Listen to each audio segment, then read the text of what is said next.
Welcome to a Merciless Gaming Media Dungeons & Dragons podcast. Today, we are starting our first episode of After the Tomb of Annihilation. Playing the role of a Zentalar assassin, Thrander Valquindus is Jerome. Geth Stronghold, the human barbarian, is played by Hegan. Strokehog Brewbane, the dwarven cleric and druid, is played by Nick. Mr. Bubbinsworth, the Kitsune Ranger, is played by Casey. Myself, Patrick, will be acting the part of everyone else in the entire world as today's Dungeon Master. I am really excited today to see how the shelved and partly dusty characters will handle the start of this new campaign after a campaign. I have a few curveballs and surprises planned, and I am sure the party will do their level best to cause it to unravel in a very short amount of time.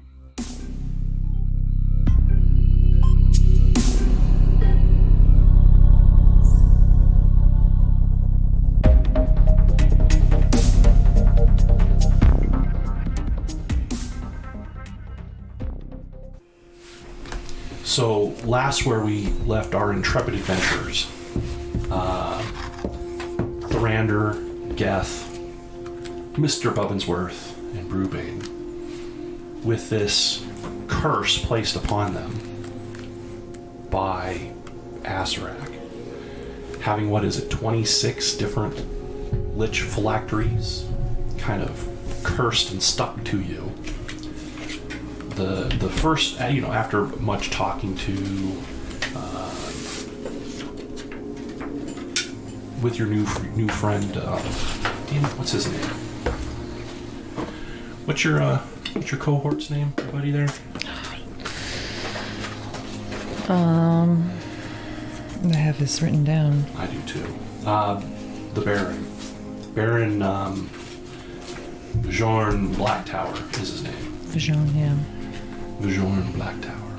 So, after meeting with him and Mr. Bubbinsworth, you had determined that you were going to go after, I don't know if the first phylactery is the right term, but potentially the last owner of a phylactery that's closest to you. And that owner is a UNT pureblood, Nyrus de Hothek. In your research and looking into this issue, you went down into Skullport, and you were able to get some information and utilize that in the sense that you were able to track some of his UNT followers, specifically slave traders, out of Skullport down into the depths of the dungeon. Man, old age is really kicking my ass. Anybody want to help me out? Nope. This dungeon? The name of the dungeon underwater deep. Undermountain. Thank you. Undermountain. I'm having an old moment. A very old moment. So you plunge down into one of the layers of Undermountain, specifically to where you believe the dungeon of the UNT pureblood Nyrus de Hothek is. Hopefully there's some information down there that will lead you to the possibility of finding a way of destroying the phylactery known as the Crown of Horns. And that, as the party is going down a staircase down into this dungeon, it's dank. The walls are pitted, mossy, and full of small-ish holes. The air is humid, and there's this low, constant sound of hissing. And constant is like, not like from a fan. It has its breaks, but it is continuous. You find yourselves now at the bottom of the stairs, standing before a door. I've placed your characters on the map kind of willy-nilly. If you want to change the marching order by any means, feel free to do that. I imagine somewhere more towards the back. I'll be right behind you, Dad. You want to be lying down then? Be in the middle. Yeah, it works. I just put myself at the front because I figure if we're at a door, I'm going to need to check it for traps. That is a distinct possibility. I mean, I don't need to, but it's a smart idea. Fair enough. 28. You do not detect a trap. The door here is a, solid stone door with a metal latch, like a metal ring on it, made of this rusting iron.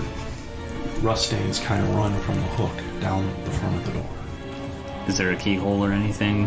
There is not. Okay. I guess I'll gently pull on it. As you pull on the door, actually, can you lift up your character real quick? As you push on the door, it does have sort of a stone-on-stone slight contact. It's got that dragging a cinder block across your driveway kind of sound. It's not super loud, but it's distinct. And as you slide it back and you look into this hallway beyond where the door is, you see a very ornate and decorated, though dark and dank, hallway. There's moss growing on the walls, water dripping from the ceiling. Standing down the hallway directly across from you, you see 2 UNT and a creature the likes of which, and you've had your run-in with UNT, but you see a creature the likes of which you've never seen before. It has sort of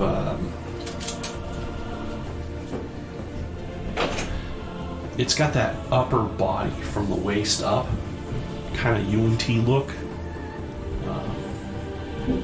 Scaly, green, cobra-like hood, snake-like head.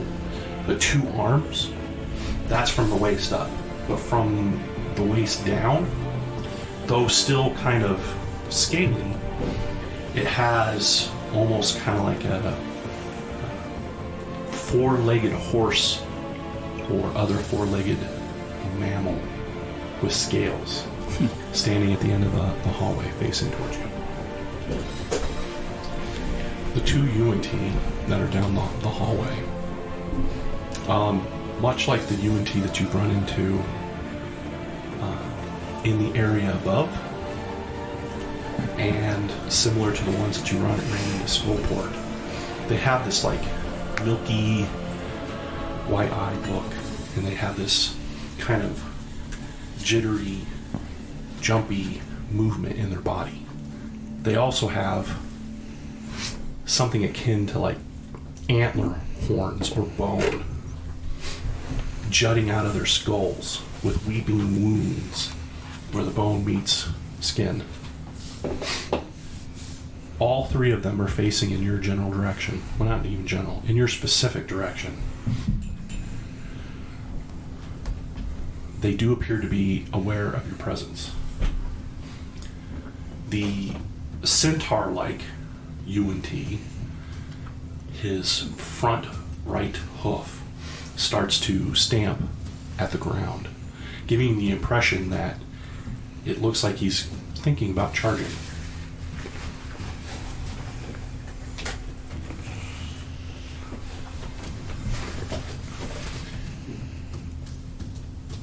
What do you got to say? You're all awfully quiet. Listening to the description of the scenario. Do any of them look like does one of them look like they're trying like a resistant sort of person? No. Okay. Kill him. Wow. Mercies for the Murder. I'm sorry, what were you saying, Higan? I just said mercies for the weak. Okay, so you're in a face-off. You're at one end of the hallway. facing off against these 3 snake-like abominations. All I heard was from Mr. Bubbinsworth in the back, who debatably can see what's going on, say, attack. Kill. Kill. What does the group want to do? Well, since these ones aren't exhibiting any of the behaviors of the other UNT that were trying to resist the mind control or whatever it is that this Hotech dude has on him, then I'm going to roll initiative and get ready for combat. Alright, right out of the gate. Here we go. Roll for initiative.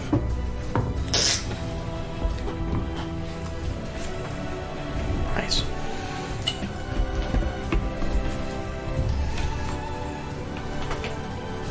Alright, Thrander, 22. Geth, 16. Mr. Bubbinsworth, 14. Brubane. 20. It was almost perfect, too, with the way we were lined up. It was close. Well, I rolled a nat 20. Plus my dex bonus means that the monsters get to go first. Boo! Did you just boo, monsters? Your boo is duly noted. Monsters don't get nat 20s. Well, it's probably to your benefit that they got it on the initiative roll, not the attack roll. True. So the 2 UNT that are to either side of this centaur-like abomination will shoot arrows down the hallway. I believe Thorander's in front. Is that correct? Yes. Each of them shoot 2 arrows. So a barrage of 4 arrows come down the hallway.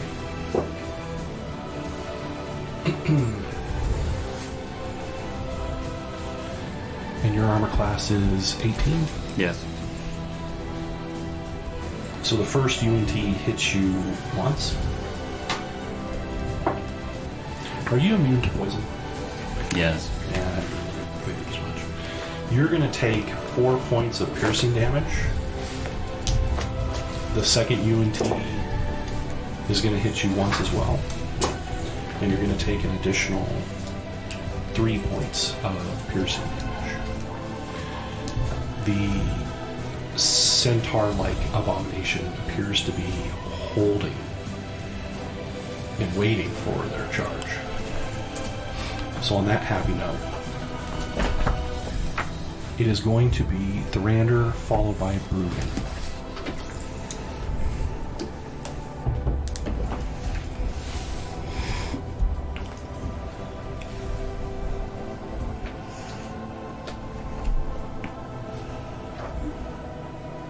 What are you doing? Peeking around the corner to make sure I'm not going to get stabbed moving by this corridor as I'm moving forward. Okay, now I understand. So you move up. Thanks for elaborating. So you move up, you look around the corner, and what you see is a door. Same thing on the other opposite side. They are not ornate stone doors, unlike the rest of the hallway.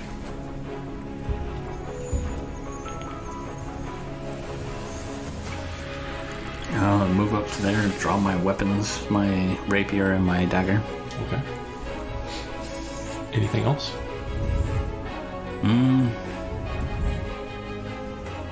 I guess I'll hold my action. If one of them gets within range, I'll swing on them. Okay.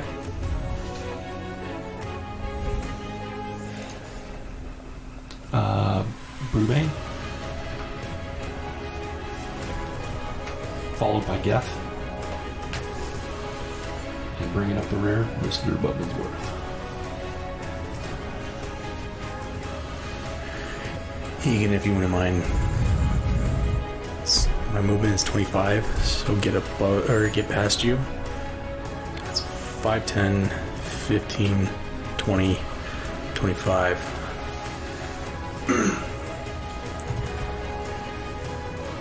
Let's see. Brubane raises his hand, palm outward, chants, and then unleashes a guiding bolt. I need you to first tell me what's involved in that casting. Tell me what's involved in that casting. What of guiding bolt? Yeah. Give me some details, please. Details. Fucking forget that wasn't in there anymore. Did you have enough card protectors, or? Oh yeah, I bought 100 more. Like I could literally fill up another one of these. Nice. So details. Yeah, so give me the description, vocal, somatic, what level spell, give me all the details. So it is a first level spell, and it's like I only put the chanting in there for, you know, why wouldn't I mean he's a cleric, right? But it is like literally a flash of light comes just like flying out. So there's only vocal, there's no somatic. Okay. Okay. I don't even think there's vocal anyway. I just put the vocal in there. Well, it'll say right on the spell. It'll have a B. You see a B, an S, and an M? Oh, with the components? Yes. Yeah. What does it say So specifically? it's V and S. So vocal and somatic. Somatic. Yes. Yeah. Somatic. Somatic. Yeah, okay. Okay. So now that I understand that, Okay. before you can cast the spell, I need you to make a dex save. Okay. Oops.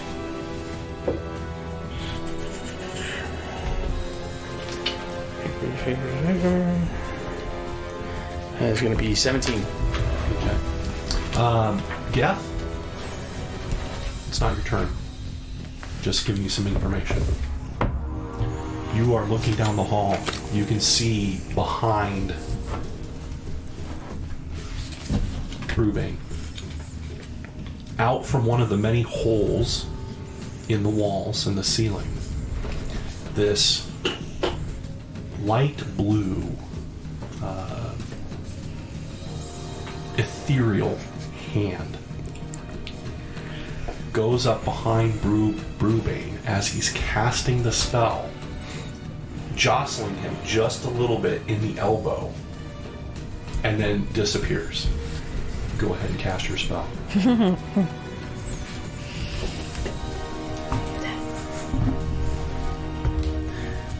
I guess I'll be aiming for the one on your left.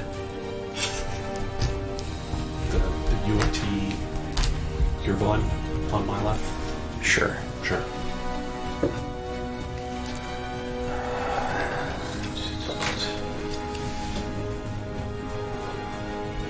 Armor class 18. An 18 will hit. Okay. The target class, or the target number is 12.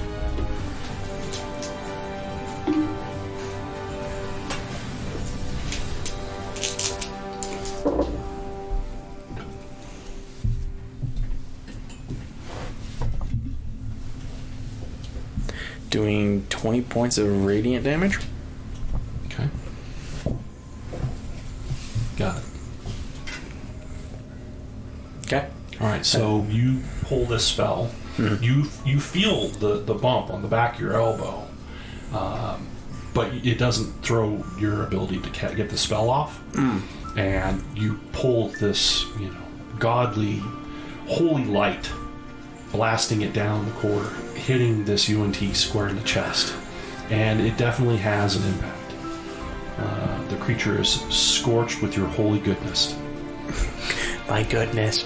However, unlike you would normally anticipate from a creature that's getting hit like that, it doesn't let out the scream of pain or even the kind of sucking it in. Mm-hmm. You know it got hit. You can tell it took damage, but you didn't get the kind of physical reaction that you would think you would get. So I want to get the satisfaction. You're not getting the satisfaction that you would hope to get, yes. Okay. You cruel SOB. So unsatisfying.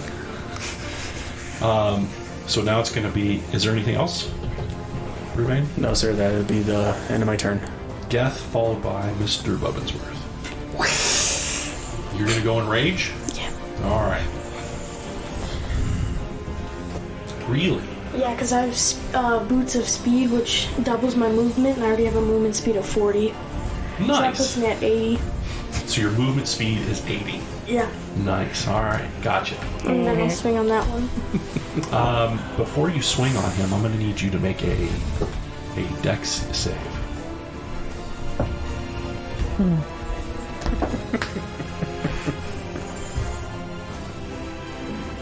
A 6. You're going to be making these attacks at a disadvantage. How many attacks do you have? I think 3. Yeah, 3. So, Thrander and Ruben.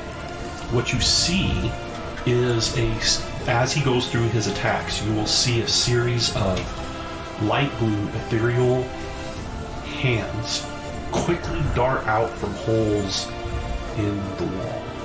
And not just like one or two, but multiple hands. And every time he tries to make a swing, it's jostling his elbow here, grabbing his ankle over here, kind of forcing him to misstep, misswing. Like one will come up and like slap him in the back of the head. You don't take any damage from it, but it's constantly throwing your game off. So you're going to need to, for every attack, you're at a disadvantage.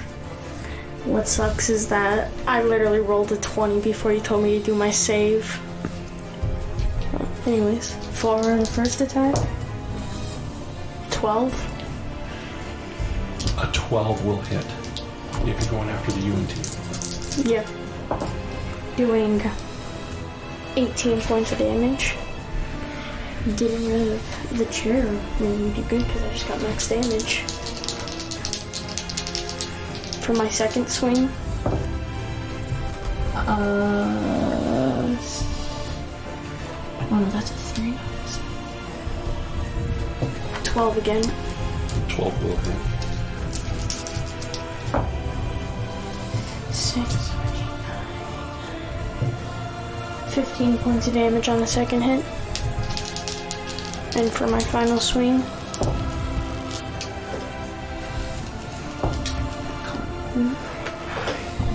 -18 to hit. Okay.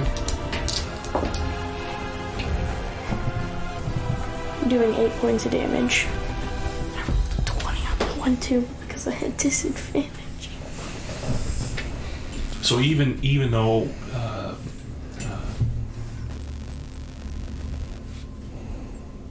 I have no idea where that's coming from, I can hear it too. But even though Geth was at disadvantage on all those attacks, he's getting slapped around his elbow, the back of his head, part of his ankle's like grabbed. He still is able to successfully get off all of those attacks. Geth, the creature that you're hitting, what are you hitting it with? Maul. Just getting the living... It's like Mike Tyson beating up on a 3-year-old. Just getting the crud kicked out of it. But again, much like the description I gave Ruby, you're not getting a whole lot of like emotional feedback. All the damage is physical. It is happening. There's not a lot of... There may even be a couple of like grunts, but it's very subdued. It is now going to be Mr. Bubbinsworth's turn. Will you move me right at like past the doorway? Like there? Yes. And then Hold that thought. Charging time. Where is that feedback coming from? That static. You guys can hear that? Yeah. Nope, I tried unplugging. You won't be able to hear out of that headset. headset now. One. I turn all the volume. I know that I was just moving away. Just Yeah. That was it. No, I think it might be it. Really? Because it stopped. Yeah. So it's getting feedback, but I turned all the volume off, so there's no sound going through there. Okay. All right. Out of control. So yes, to Brubane's statement, the centaur-like creature,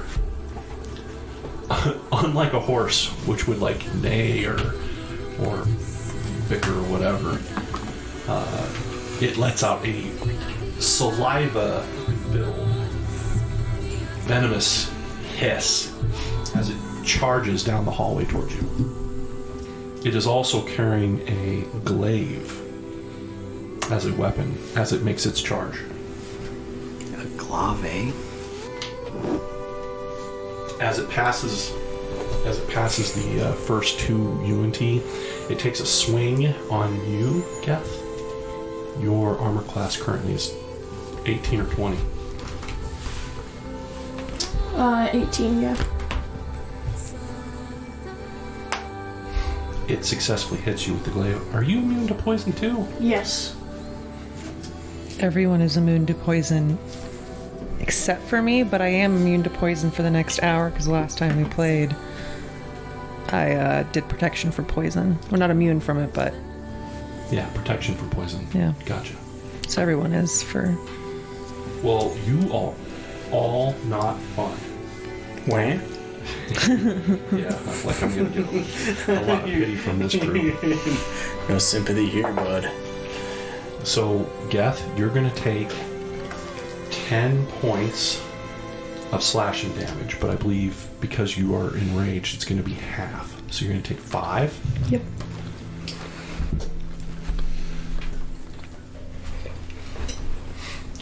And then it charges, as it passes you, it beelines for Thrander. Attack of opportunity? No attack of opportunity. Oof. Thrander, your armor class is 18. It hits. You're going to take 13 points of slashing damage. And that is it. Mr. Bumminsworth, I am sorry for interrupting your turn, but that creature was holding its. You can now resume your turn. It is done. So I guess I see this thing charging over my new companions, Yes, you do. and I instinctively just start to shoot at its face with my arrows. Understood, but I'm going to need you to make a dex save. Okay. 17. A 17 is successful. Okay. 19 for the first hit. A 19 on this creature Yes.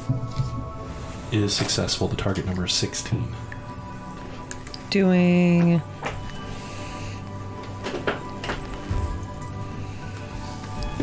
$12 points of piercing damage. Okay. And then 14 for the second hit. A 14 is not going to be able to hit it. Target number 16. Okay. Is that it? That is it. Okay. It is their turn. So, Geth, you now have 2 UNT on you. They drop their bows and they draw their scimitars and begin a 2-pronged whirlwind attack on you.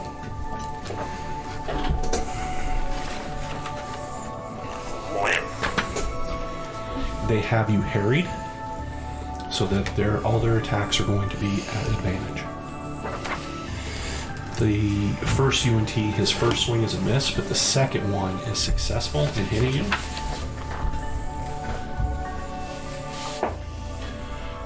You would take 9 points of slashing damage, but that's going to be halved for 4.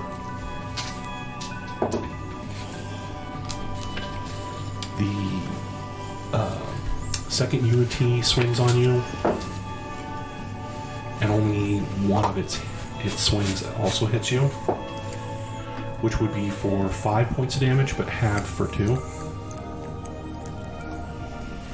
So it's just like this blurry whirlwind of 2 UNT swinging their scimitars at you, trying to pin you up against that wall. But in your anger and dexterity, you're able to absorb some of the blow and duck out of the way of others. The centaur-like creature that's standing before you, Thrander,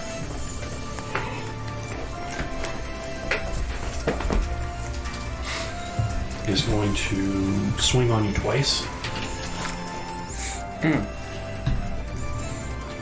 Where you go? Wasn't he holding his action? I don't believe Thrander's made any statement about holding his action. Did you? He did. Oh, alright. If anything got near him, or in range of him, he would attack it. Okay.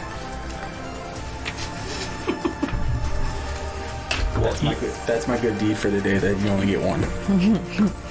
Well, the good news is it missed you. It has one more attack, but before it gets that attack off, would you like to do your turn from last round? Sure, I'll do it. All right, go ahead. Why not, man? All right, I'm going to need you to make a dex save. Wow. 15. A 15 is good enough. So when you make a dex save, what you're doing is these hands are still coming out, but you're able to bob and weave your way as they come out and try to wiggle your jiggles. Gross. Wow. Standing there like that.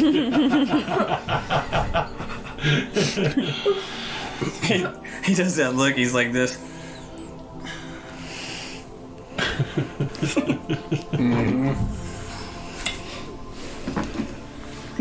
Alright. You're jumping up and down going, whoa, wait a second, whoa! Oh, there it is. The cheater die, too. Did you see that? First roll on the cheater die. Nat 20, my foot. Mm-hmm. That die is so weighted. I almost bought myself a cheater die. It's not weighted.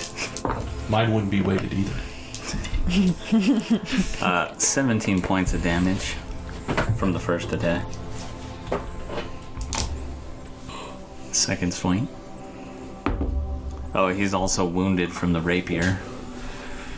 Okay. That just did extra damage, is all necrotic damage. Okay.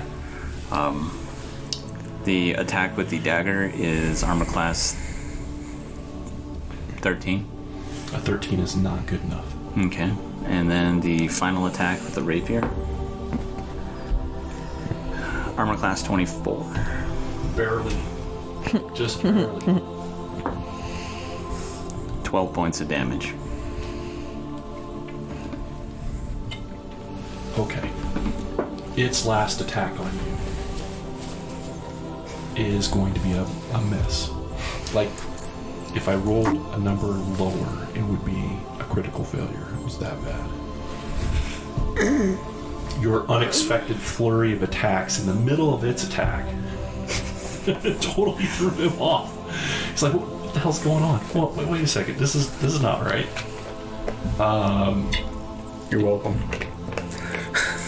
I was just gonna let it slide, man. I was trying to give Pat's bad guys a chance. Wow. You have to make it merciless. Yeah, you gotta make it merciless. Oh, my bad. Okay, I won't do that anymore then. I'll open up again this round. It is now going to be your turn. Followed by Ruby. You son of a gun. All right. The rapier attack, let's see, 22 to hit. That's a hit. I will be applying a second wound. The wounds are stackable. Okay. So it's an additional D4 necrotic. But then at the end of his turn, he needs to make a deck or con target number of 15 save. If he fails, he takes 2d4. And if I hit him again next round, it'll be 3d4. And it just continues to stack. But I can only... You gave me this stuff. I don't know what you're talking about. I'm just the DM. Apparently, Zent assassins like to carry rapiers of wounding. 10 points of damage. Right. We will attack with the dagger next. Boy, I'm using that dagger for feinting maneuvers because I hit armor class 14. That is unfortunately a good feint. Oh, that was scary. I thought that was a 1, but it's a 7. Armor class 17 on the last attack. 17 is successful. 8 points of damage. And that'll be my turn. Okay. Brewbane, followed by Geth. You want to put me right on in there? The Warhammer and the shield. Okay. I'll also remind you, the shield is a displacer shield. Yes. Okay. That means I have disadvantage on swinging on you. Yes, you do. Yes, I do. Yes, you do. If we find another displacing item in any other campaign, Nick does not get it. Why? Because he's got 2 characters with displacement items now. Does he? Yeah, That's how he laughs every time one pops up. He's like, I know what that does. If nobody else wants it, I'm definitely taking that. What other character has his displacement on? the story, the people's champion. Oh, Discovery, the people's champion. Got it. Yeah, his It's like a Cloak. yeah. Nice. Man, your DM is out of control. Just out of control. That guy. It's random loot, man. Yeah. It's that RNG likes displacement items. Oh, do I need to make a deck save? Yes, please. I forgot. Oh, Yes, look at this please. guy, man. Yeah. He's buddy fucking himself. And then it's going to be a 17 again. Son of a. So again, these hands are still darting in and out of these holes in the walls and the ceiling. Multiple hands. Lots of them. And it's going to be a 26 to hit. 26 is gonna hit. One pair of hands tries to curly you, but you mow it. And it's going to be 14 points of damage. 14 points. Casey got it. Sorry, I was doing math. I know math is hard. Mm-hmm. Anything else? That'll be the end of my turn, sir. Gotcha. Geth, followed by Mr. Bubbinsworth. A 13 on my deck save. No. Not successful. You are at disadvantage on all your attacks. I still swing 3 times on that one guy. Okay. You lost it at 20. That's the 3rd time in a row. You're making me feel all good about this. But at least I got 17 plus 9. 16 up to hit. 16 will hit. Or 26. 17 points of damage.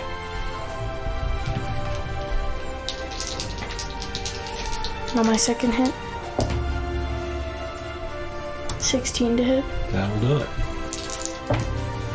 Doing 15 points of damage. Make it merciless. So on the first swing, I come back and I hit him right here. Yeah, that guy. I hit him like right on his jaw-ish area, and and I hit him, and like half the jaw comes off, and it's like hanging right there. And as that, I come back around and just smash his head. Nice. You should see the look on Casey's face. That's great. That's great. And then I turn around and I can go swing on the other guy Yes, you can. with a 1. There it is. There it is. So as you swing, then you You mercilessly you kill the first UNT, and as you swing around, something has tied your shoelaces together, causing you to get your feet all tangled up. You slip, fall in your swing as your momentum carries you, and you're now laying prone, face down on the ground. End of turn.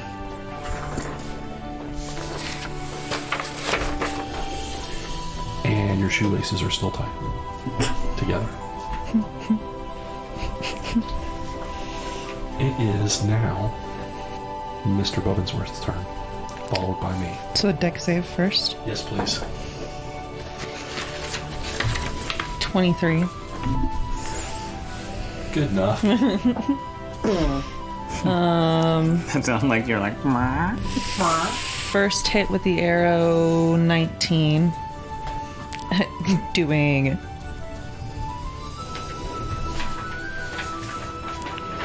the least amount of damage.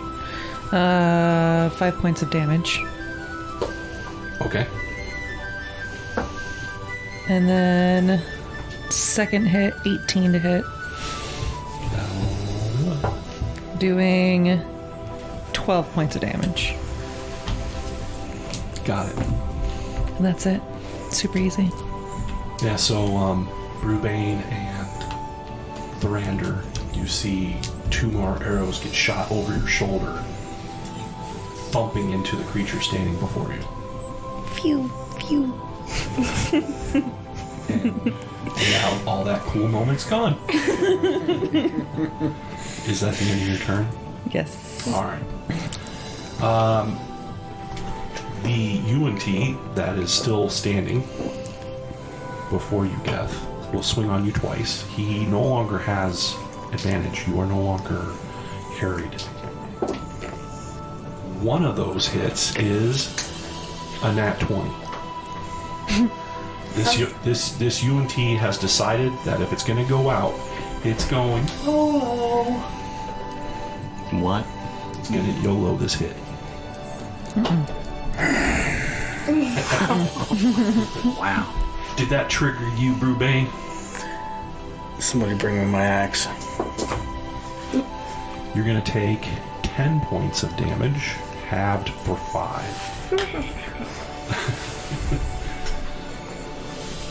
The other swing also hit, but it's not a critical, which just sucks. Because You rolled more damage. I did almost as much damage. You're going to take 9 from the second swing, halved for 4. Such potential on that critical hit. Such potential. Damn it. Not damn it because of the damage.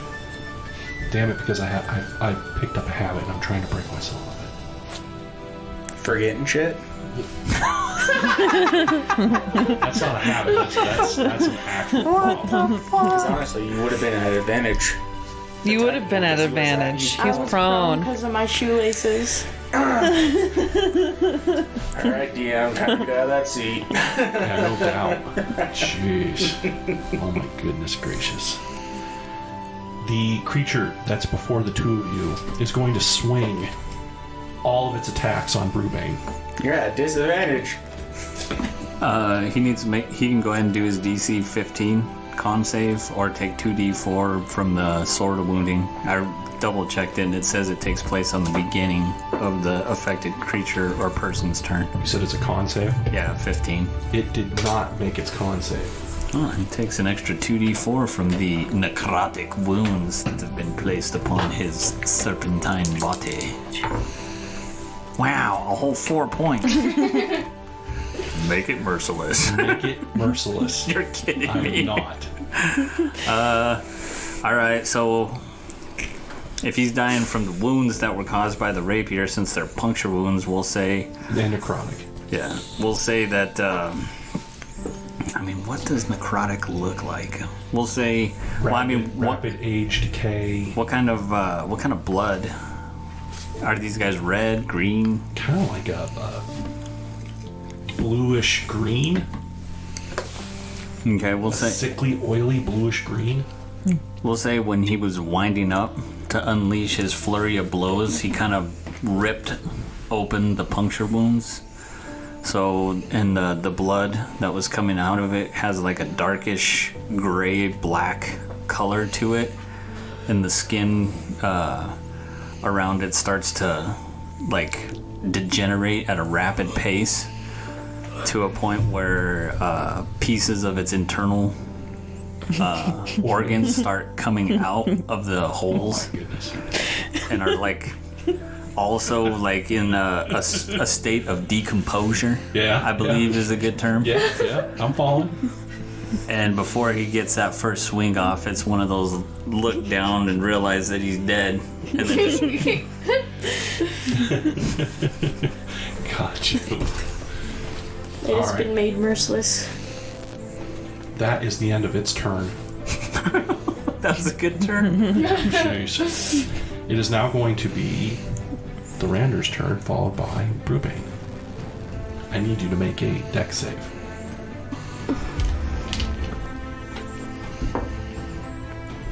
$15. That is sufficient.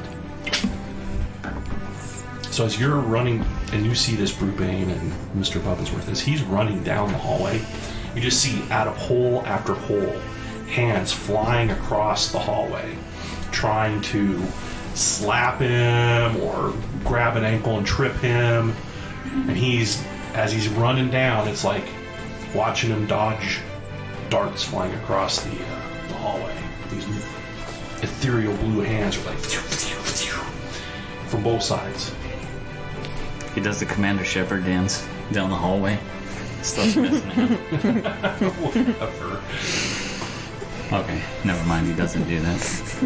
Have you ever noticed that Commander Shepard's dance is very similar to that last Joker movie when he's dancing on the steps? Oh, yeah. Oh, but see, the thing is, though, is Mass Effect came out before. I hear you. I'm just. So wouldn't the I'm just Joker's drawing dance a be? correlation between? Oh, you see. I'm like, you feel like I bring it up like that. It's almost like bagging on your guy because you're like, my guy did it first. Fair enough. The Shep, man. It's legit.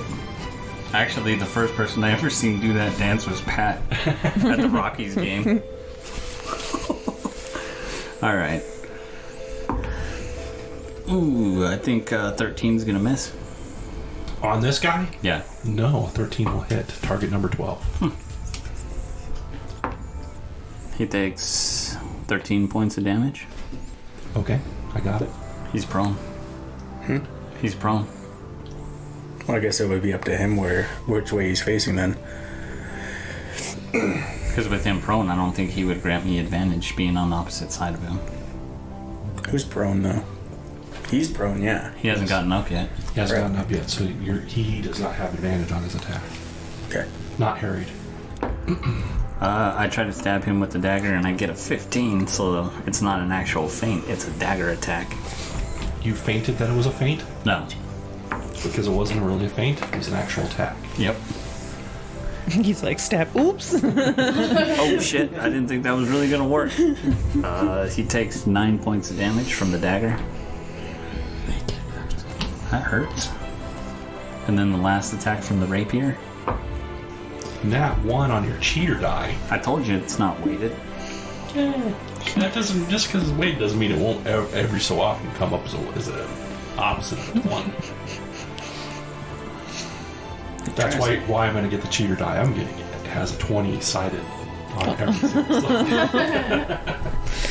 It's not weighted. Alright, so you are trying to poke and stab. Yeah, I don't know, still don't know where that's coming from. It's not coming from Nick, but anyway, you're trying to poke and stab this UNT, and you get your weapon all caught up in your cloak in your desperate swing to hit him. When you actually run, what? That was with the rapier? You now have the rapier stuck through your cloak. You've actually put a pinhole through it with your own rapier. And now your hand and the rapier are all twisted and bound up in there. Wow. That's what you get for wearing a cape. Mm-hmm. Is that the end of your turn? Yes. Geth. No. Ruben. All by Geth. Yeah, we can skip Ruben. Bitter. Just a wee bit.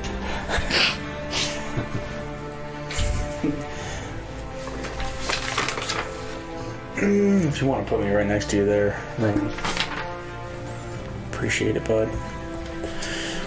Alright, do I need to make deck saves? You sure do. Yay!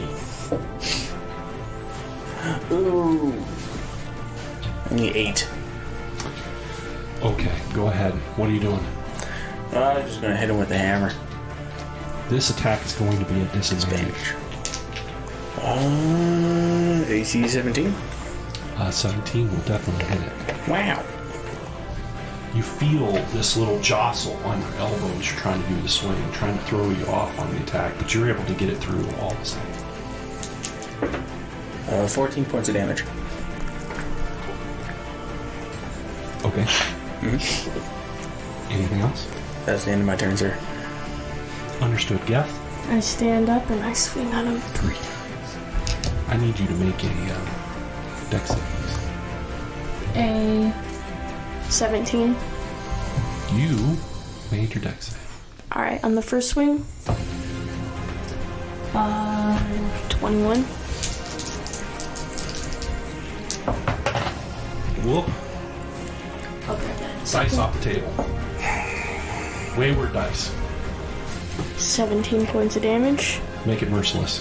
So after he gets this like barrage of attacks, I get up and I just go for the uppercut and just smash his head, like his chin up. Nice. What is it with you and chins today? I don't know. I don't know either. Okay. Thank you.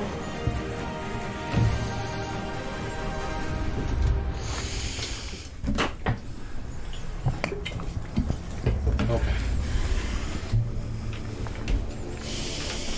Upon the death of the last UNT, and during this whole fight, there's been these spectral blue hands flying back and forth across the hallway, or off of the ceiling, or near the floor, whatever. As soon as this last one drops, all those blue hands stop flying across the room. Now, at the end of the hallway, what you see is a statue, a staircase leading down, and a door. The thing about the door is,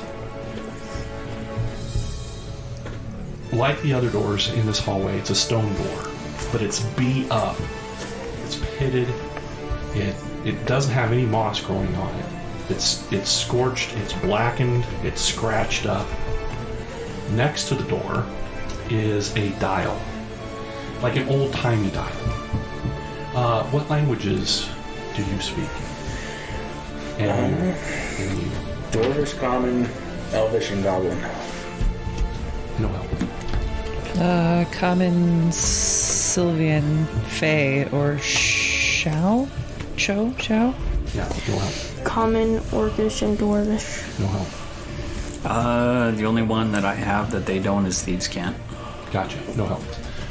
So this lever is like this old-timey, or dial's kind of like this old-timey dial, where it's more like a handheld lever that's built into like a pivot, and on the other side of that pivot is where iron is made into a point, and written, carved into the wall are a number of symbols, 5 of them specifically.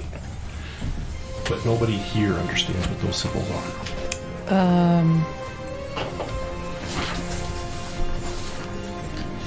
277. Do you have like understand? I want to see if I can do speak with dead and try to talk to I mean, they're dead, so I don't know if that works. I believe it does. But I was like, I want to speak with dead and go up to, I guess, one of the UNTs as I'm pulling out my arrows, cast Speak with Dead, and be like, hey, you know how this dial thing works?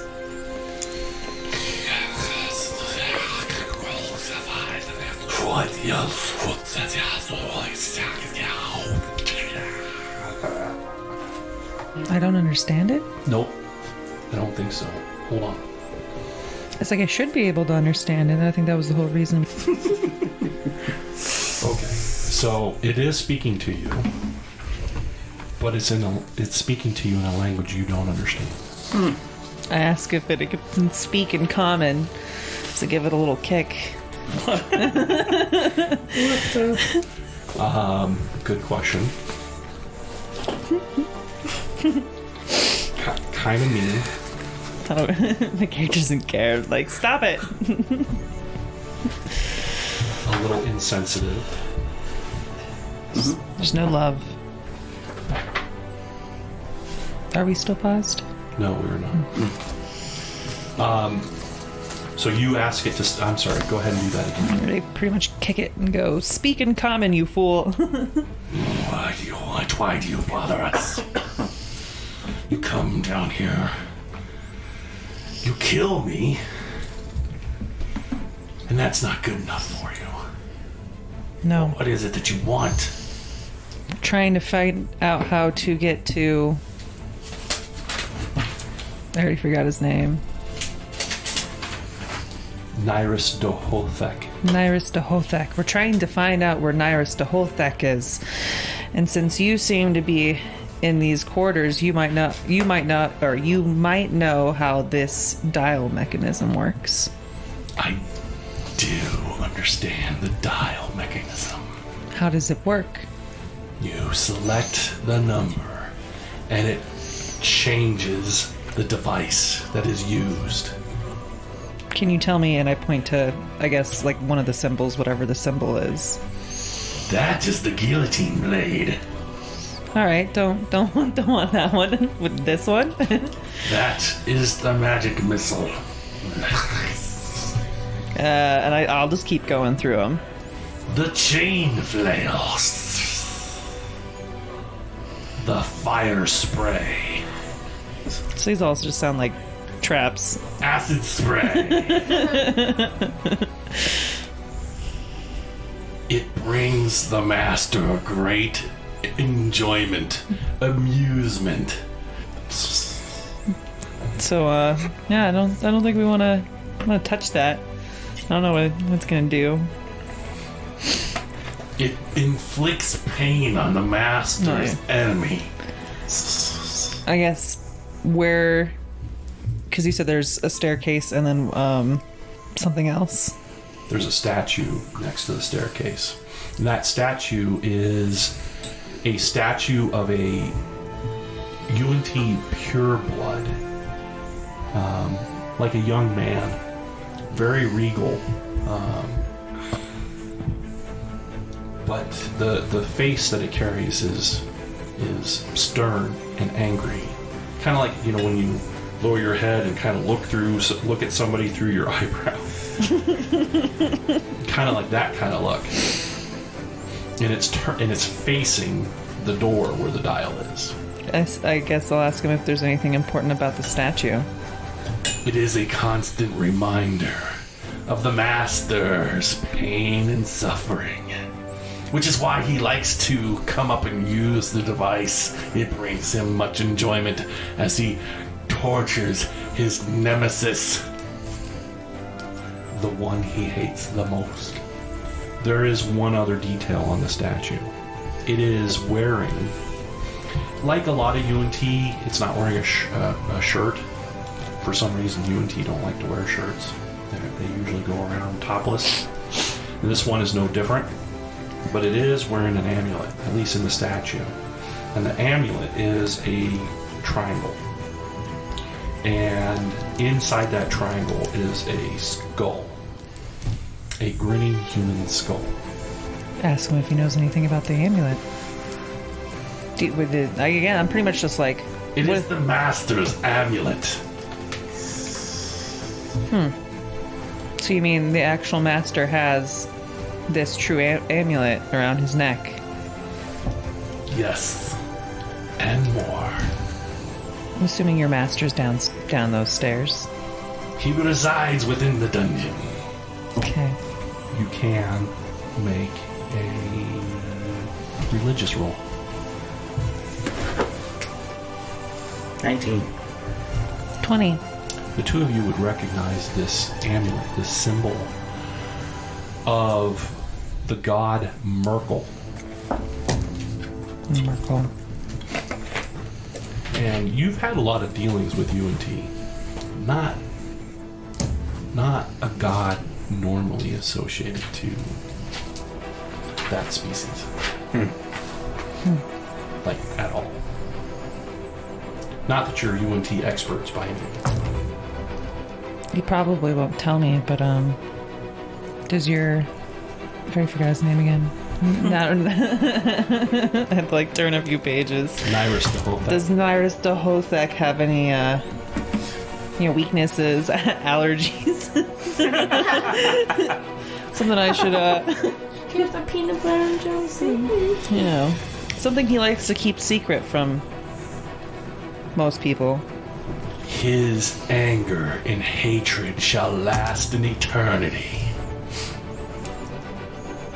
So helpful.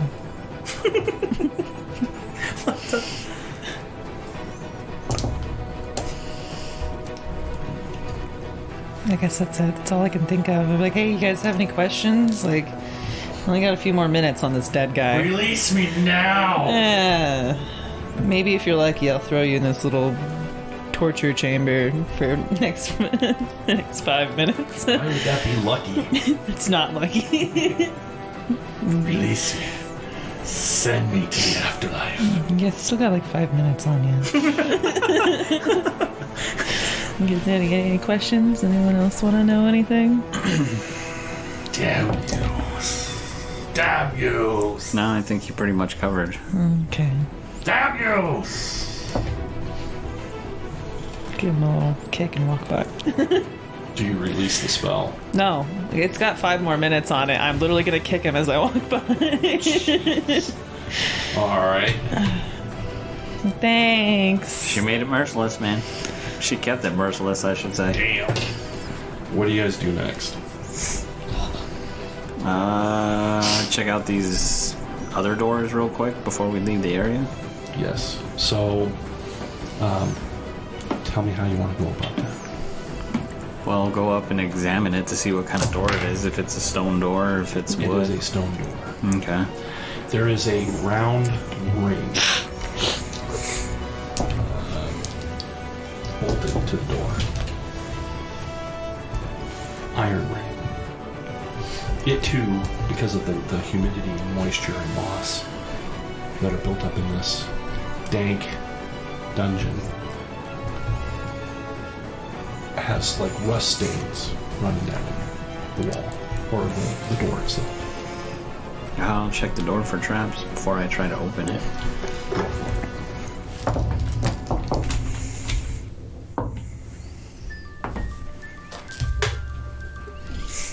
I got a 20. You do not detect a trap on the door. Okay, I'll go ahead and try to either push or pull on the handle. You could do either. These doors can be pushed or pulled. So, let's just say for cheese and grins, you push it. There is a small alcove room beyond the door. It appears to be some kind of personal bedchamber, but it's really like straw thrown down on the ground. There are several blankets, though it's very strange because it's not like this place is cold. But I guess if you're a cold-blooded creature, you want all the kind of warmth you can get. And there's maybe some personal effects laying around. The room does not appear to be very well kept. It's kind of in a state of disarray. There's definitely a level of dinginess involved here. Well, did you want to check out all of them, or do you want to move on? It looks like these are just some type of sleeping quarters. Although if they're under control, I doubt they sleep. I think I'm good. Do you want to go up the stairs or down the stairs? The stairs only, unless you go back the way you came, the stairs only go down. Oh, I see. I don't know why I didn't pay attention and see that was the statue. My bad. You're fine. Alright, yeah, I guess head down the stairs. Okay. Definitely don't want to mess with that dial. You make it down the staircase, and you see another long hallway before you. The atmosphere does not change. It's dank. The walls are pitted, mossy. There are many holes, and you can still continue to hear the sound of hissing.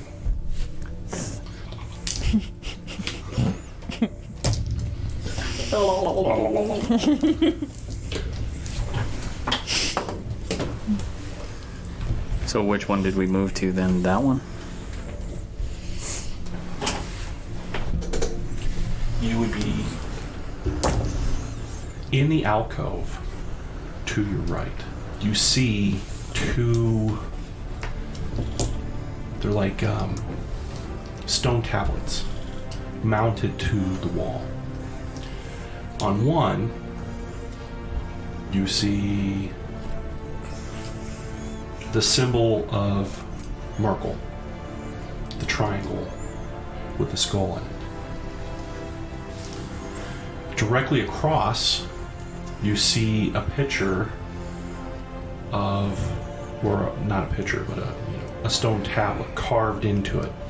A crown, one that is very distinctly familiar, one that you have seen before, and you have it in your possession.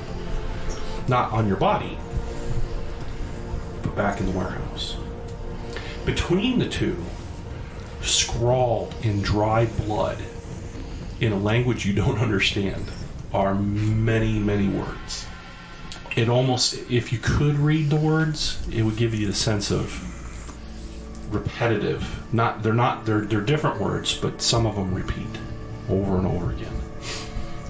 And they're not done. It's not like somebody went and took like a quill of dried blood and wrote up there. It's haphazard, like the ramblings of a madman. So what do you guys want to do? Crack. Aside from your usual hobbies. Meth. Beside your usual hobbies. Black tar. Black tar, heroin. Well, you know what they say, meth is a gateway drug. Jeez. I guess search this floor before we maybe go down another level.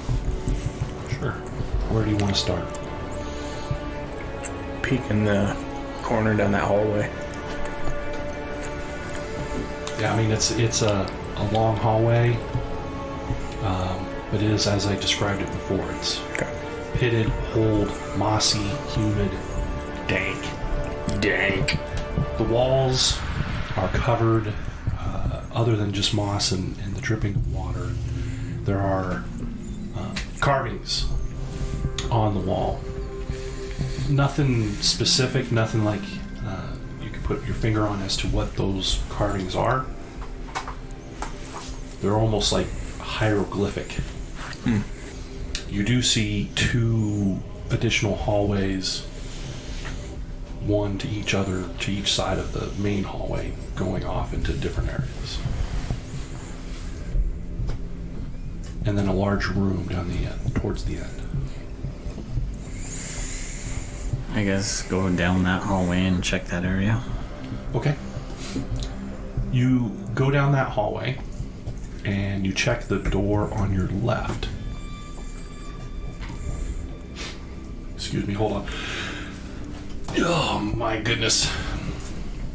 Bless you. Excuse me. You open the door, and what you find in there, what you see in there, is stacks and stacks of dried husk-like bodies. Jerky? Like jerky. Mr. Bubbinsworth is starting to worry me more and more. They're stacked in there like cordwood. Are they UNT or are they just random? So you've got humans, dwarves, halflings, goblins. Are they missing fingers? I'm sorry, I'm missing the reference. Are they missing fingers? That was how we got into this place. Is one of the UNTs took the slaves and then they used it as a key to get inside this place. As you search the bodies, not all of them, but every so often you'll see one with a missing finger. Nice. I need you, Mr. Bubbinsworth, to roll, I don't know, it's like knowledge. It's kind of similar to Arcana, but it falls into your area of specialty. Your areas of knowledge. What would that be? Knowledge. Arcana, I believe, is wisdom. Arcana is intelligence. Okay, so you're going to basically make an intelligence roll. Okay. Your D20 plus intelligence. 17. Is that what you rolled? Is it 17? I rolled a 16, so plus Okay. 1. Plus so, but if it, yeah. You know from your specialty, your area of science, so to speak, in the loosest of terms, that certain undead creatures, in this case specifically a lich, lives on the life force. Not that it lives, extends its bodily form. In other words, over time, it just like anything else that's undead, its body will decay. But to prolong or extend that, delay that process, they drain the life essence out of creatures. And these bodies have the telltale signs of life drain. Nice. And like finishing a Capri Sun, this is where all the Capri Suns end.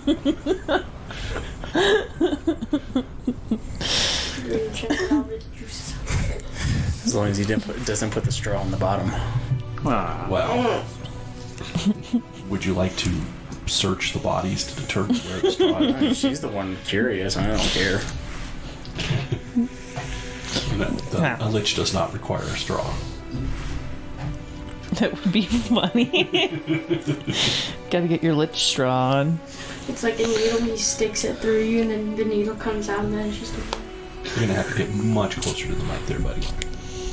yeah. I don't think it's blood, it's their soul. Correct. Mm-hmm. That's correct. He's not draining the blood, he's draining the life essence. He's getting a lot, so I poke at him. Hey, yeah, he's getting a lot of good life essence down here, and some good stuff. It's like what the Skeksis did in the Dark Crystal to the Podlings. Skeksis.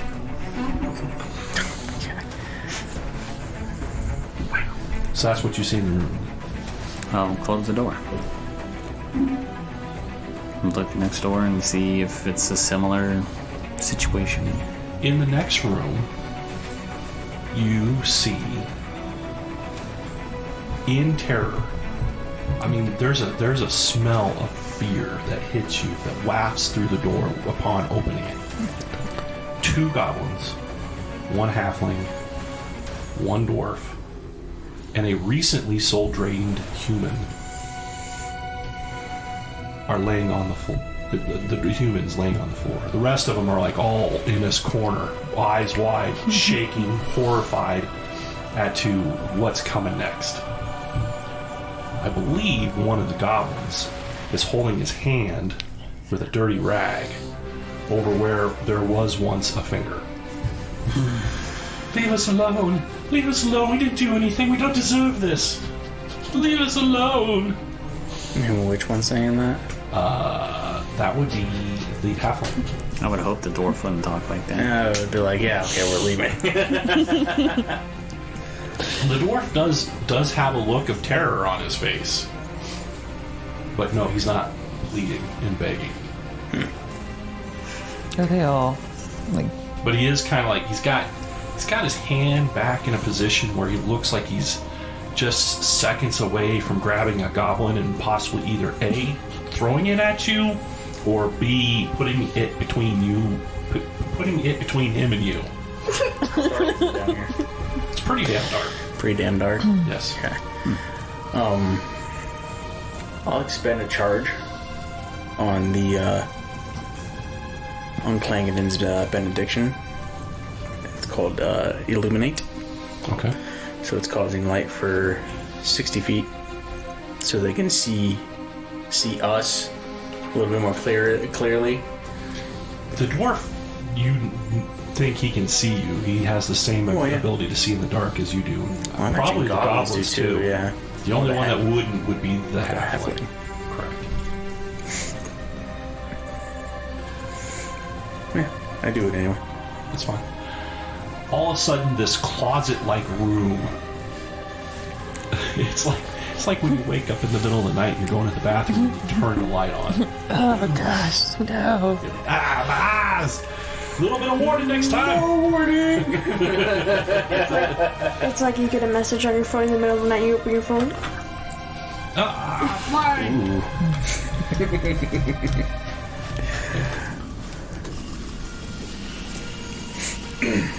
Who are you? What are you doing here? Which one is this? The dwarf.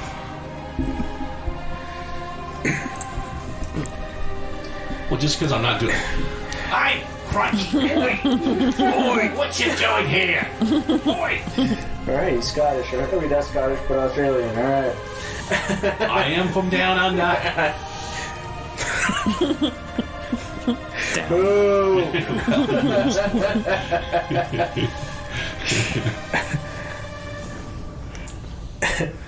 I like how this one asks, what are we doing down here? You're the prisoners. You don't ask. Well, then I can see that you haven't come to rescue us. Well, I could let you walk through. Well, it would be awfully kind of you. It would. It would. Would. It would. It would. Would. It would. It would. I know it would. Yeah, I know it would too. Yeah? Yeah. You want to know something else I know? It would. It would. It would. They're like this, like face to face. And just gotta like you gonna let peel us them through? apart. Are you here to save us? Well, do you know the way? What, out? Out. I'm sure I could find my way. It's Well, up, just right? back down that stairway there. Yeah, it's up. Just go up. Down. Sure you don't want to go down? I'm sure we don't want to go down. Oh, okay. You gonna give me that hammer? I ain't giving you that. Well, we definitely don't want to go down. There's some like What? dead UNT upstairs. You could probably steal their stuff. There's Well, before you go, anybody have any questions? No. They're just prisoners. They don't know anything. Do they know any? Do you know anything? I know some stuff. What is it that you want to know? Do you see any? Have you seen the head guy, the headmaster? Nyrus, the Hotep. What is this, fucking Hogwarts? Are you referring to that decaying, undead-ish? Probably sucked the life out of this one over Yes. here with the straw. Oh, like you don't know what a fucking lich is. Is that what it is? A lich? Oh. Yeah, we saw a lich, if that's what it's being called now, come in and suck and drain the life of this one Let here. me go ahead and ask you, where are you from? I'm from up above. I thought he was from down under. Right. A little to the left and then down another. Come from the left, down, down. Do you know if he had anything like weird, suspicious on him. I don't know. I'm just trying to find some sort of weakness about him. See if there's anything that he was like, if you eyeballed his staff, that he was like, stop staring at my staff, you know. And Okay, Mr. Buttonsworth, we have nice freedoms. It's the crown. how dare you? Destroy.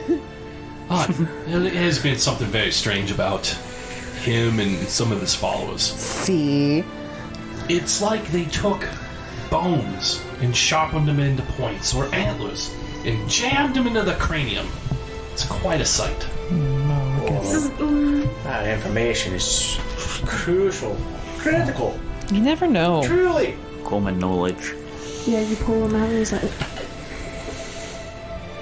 Next UNT, I see I'm gonna rip out its horn. See what happens. You do that. I'm really worried about this. You're worried. I am, and I'm the DM. Go. You've been as useful as you can be. You let them pass. Alright, stairwell on the left. Right. We'll just take the one going up. Makes sense. Good luck.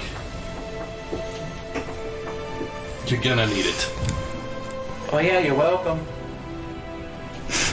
Ungrateful bastards. We asked if you were coming to save us, and you said no. You know you were down here. That makes no sense. So basically what we should have done then, since we weren't here to save them, is just close the door and been like, sorry, wrong room, and then just left them in there. I mean, with that type of logic. You guys are so bitter. I mean, we could have just killed the goblins and let the halfling and the dwarf go, but They might need to cut a finger off to open a gate. I was just the goblin turns around.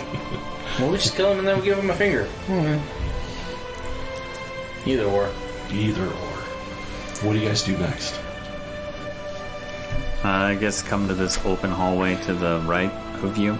Sure. That Go ahead and move your tunes accordingly. Is it sad that I understood that?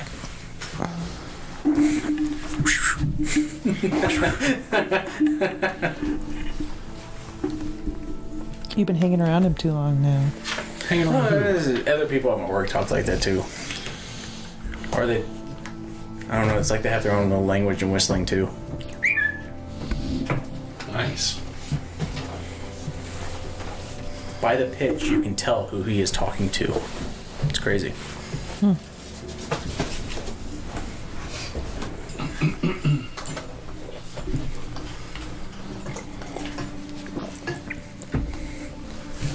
Okay. Just gonna let you know, I'm gonna muddle up your name.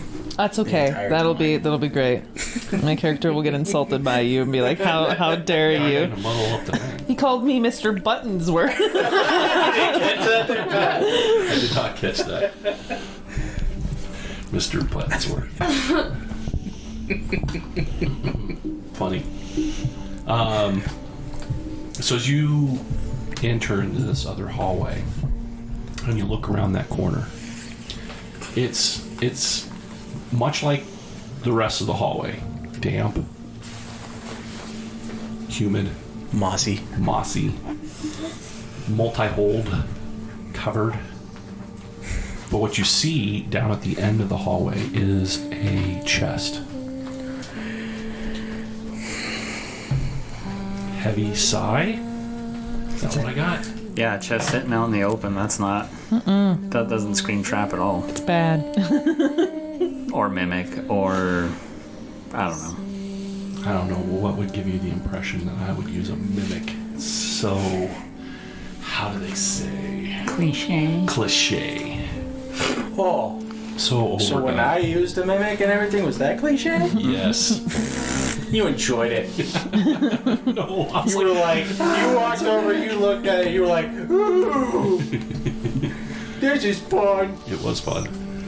There's I'm being facetious. So, what do you want to do? Well, since it's obviously trapped, I guess I'll search the hallway for traps before moving up Okay. and see what I can find. Oh, this is gonna be a whole lot of fun. For you. You're the one detecting traps. Maybe we'll get Bubbins over here a little whack at the chest, eh? Bubbins. 26 on perception. You do not perceive a trap. I'll move up to the chest. All right, go ahead and do that. See, before it was okay to just look at the rooms and stay over there, but now that we're coming to the hallway that's not trapped or deadly, all of a sudden we have to start moving characters so that we can see where they're actually at on the map. I don't know what you're talking about. I don't know why you're all so verklempt about this. I mean, he's just making it easier for us. As you open the chest, I mean, As you put your hand near it, eyes up. 27 on perception. You do not perceive a trap. Is there a lock on it? Or a keyhole? There is a lock and a keyhole. Yes, to both of those questions. There's a keyhole for a lock. What if you had a lock with no keyhole? It's possible. Maybe that's a wizard lock. Magic word. I guess I'll attempt to pick the lock. I am going to need you to make a dex roll.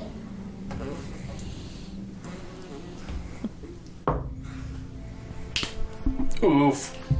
And that wasn't the cheater die. That wasn't the cheater die. Wow, not 20 on the non-cheater die.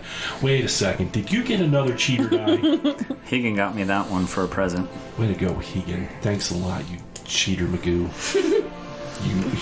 I think Pat's just jealous because he's not getting those. Wow.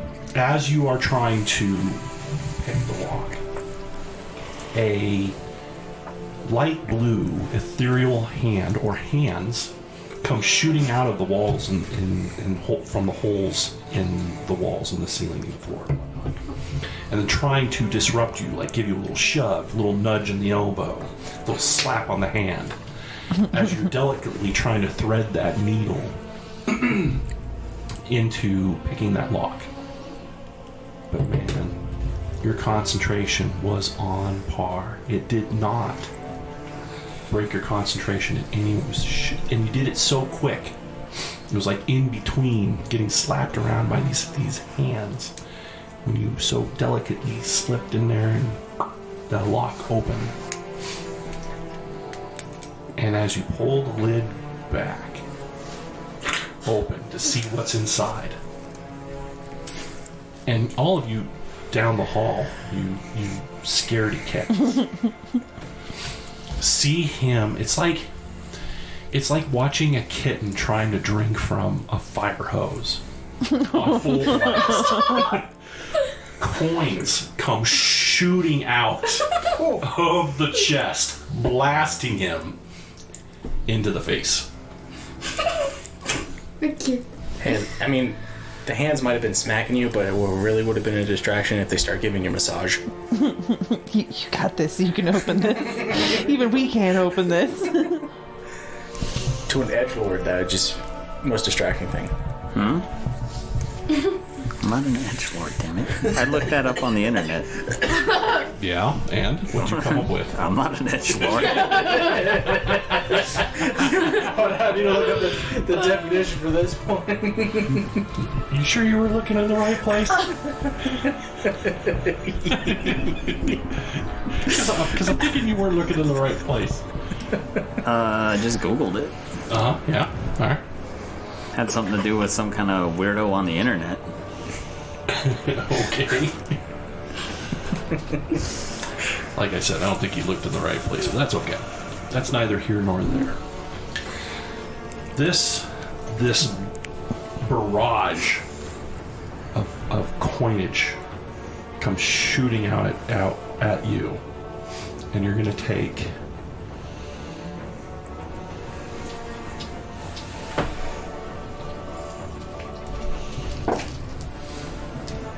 5 points of bludgeoning damage.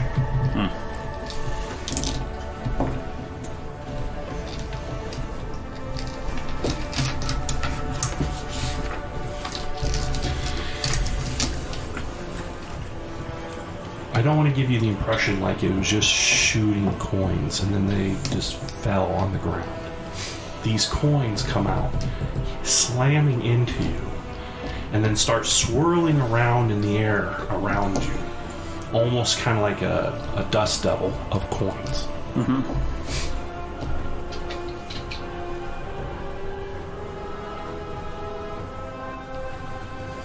What would all of you like to do? My guy breaks down into a PTSD moment of Cholt, where he searched for traps, didn't find traps, did everything to keep himself out of danger, and somehow still took damage.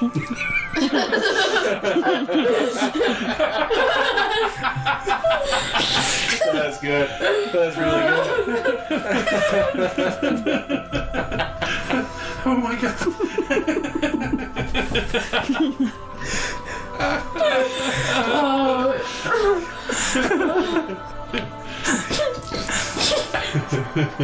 It does seem apropos, doesn't it? It does. Yeah, it does. It Fucking fits. Yanti. The sooner we get away from these Choltian assholes, the better. Oh my goodness. Alright. Well, aside from all that, what do you all want to do? I told you what I'm doing. I'm laying on the ground. Oh man. Did you ever see Apocalypse Now? Where they just kind of lose it? Yeah. I'm back in Jolt. I'm back in Jolt. I'm back in Jolt. I'm just kidding. I don't know. So is the one laying on the ground okay? Is he fine? He's like,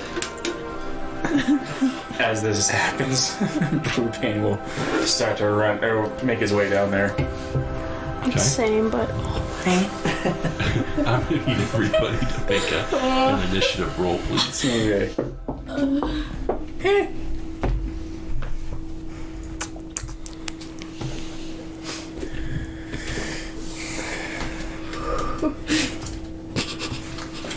Thrander. 15.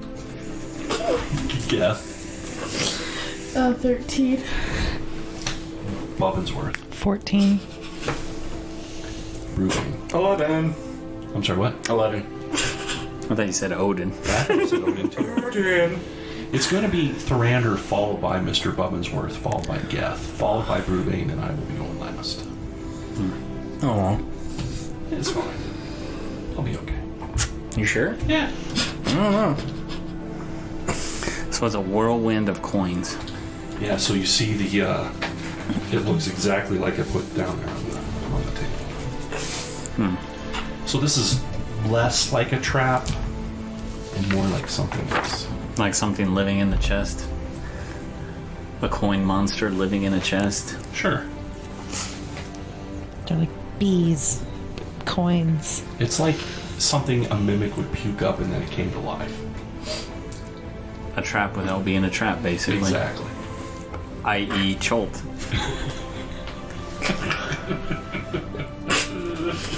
I can only imagine Dad's super cool character just laying on the ground. I'm back in Jolt. I'm back in Jolt. I'm back in Jolt. I'm back in Jolt. Manny.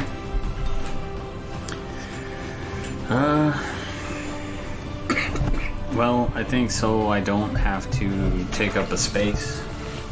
If these guys are coming in here, I'm gonna go ahead and walk up the wall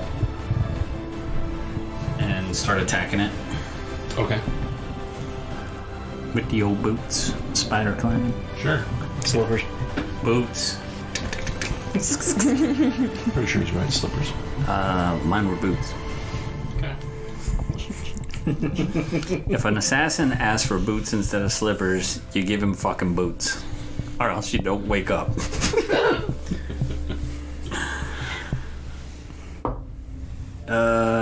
Let's see, hit armor class 25 with the rapier. Jeez. So 25 is going to hit.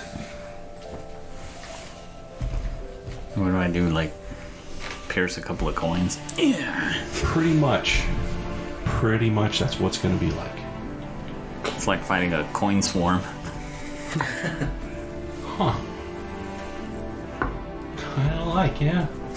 Yeah, I'm pretty sure you just hit the name right on the freaking head. Well, Interesting. There's 10 points from the first attack. Okay. Since it's a swarm, I don't think I'll be doing. I don't think the wounding ability of the sword I have would really work, since it's not really concentrated on one creature.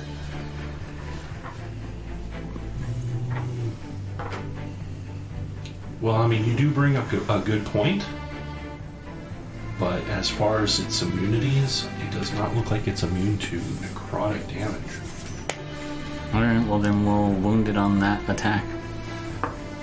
Doing an additional 4 points. Second attack with the dagger will be armor class 18. That is definitely going to be a hit. For 9 points of damage. And then the final attack with the rapier. Hitting armor class 26.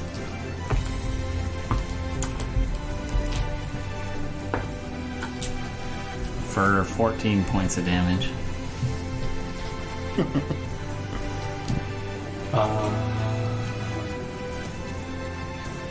Okay.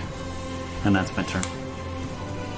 So, this swarm is literally around you. You know those booths that they put somebody in, and they have like dollar bills flying around in the booth with you, and reaching out trying to grab them? That's what you look like, except in case these are coins, and you're trying to stab them with this rapier.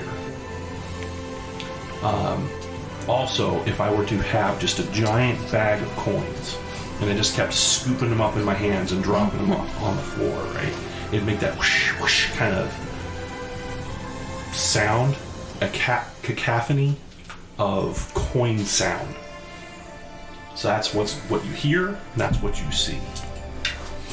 It looks like, as he's in there, swinging his rapier around, like coins are flying all over him. Like one of them, you like tap it, and you'll see this coin fly out of the swarm, and then clatter across the ground. And then the coin will kind of flutter a little bit, and then kind of go flying back. But not all of them. Some of them, when they hit the ground, they don't get back up. Okay? Mm-hmm. It is now going to be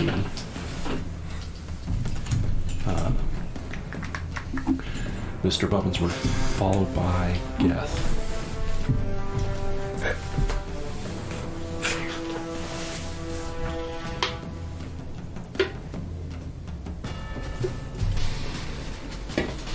So I'm going to step in the hallway just a little bit more, but also kind of try to get out of people's way. And I'm going to... I'm going to cast Firebolt and hope I don't catch him on fire, pretty much. You know, if they're swarming him. And I'll be like, let's see what happens. It's like, imagine that I'd wrapped Jerome in saran wrap. And you're throwing a firebolt at the saran wrap. Yeah. Good luck. What the?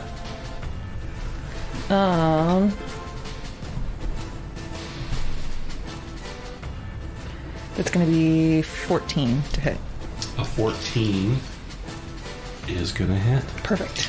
The target number's 13. You lucky son of a gun. Honestly, Pat was gonna look at Jerome, my dad, and say, "What's your armor class?"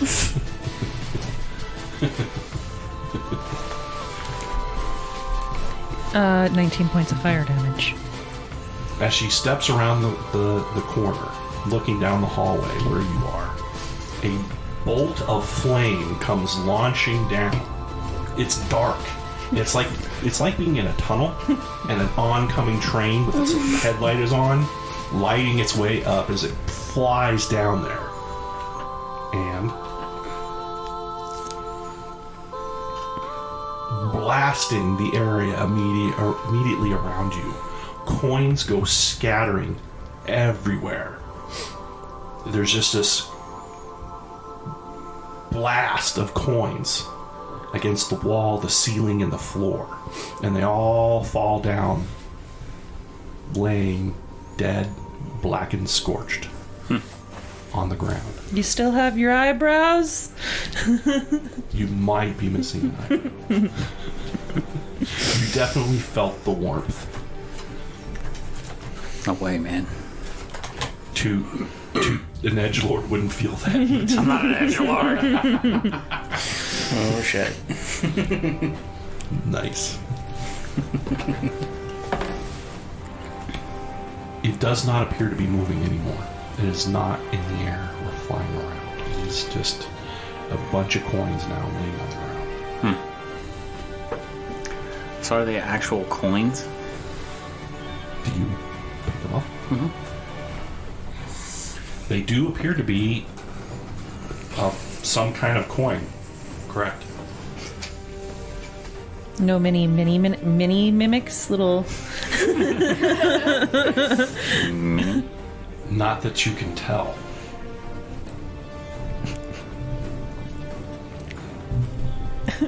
That's actually something I feel like you would do, is try to take one, bite it down. Bite down on one. I mean, you grab like one of the gold ones and bite down on it, and it bends and gives like a gold coin would. Tasty. That would have been terrifying. You like try to bite down on it, Ben, and it just It snaps and all this like blood goes squirting in your mouth.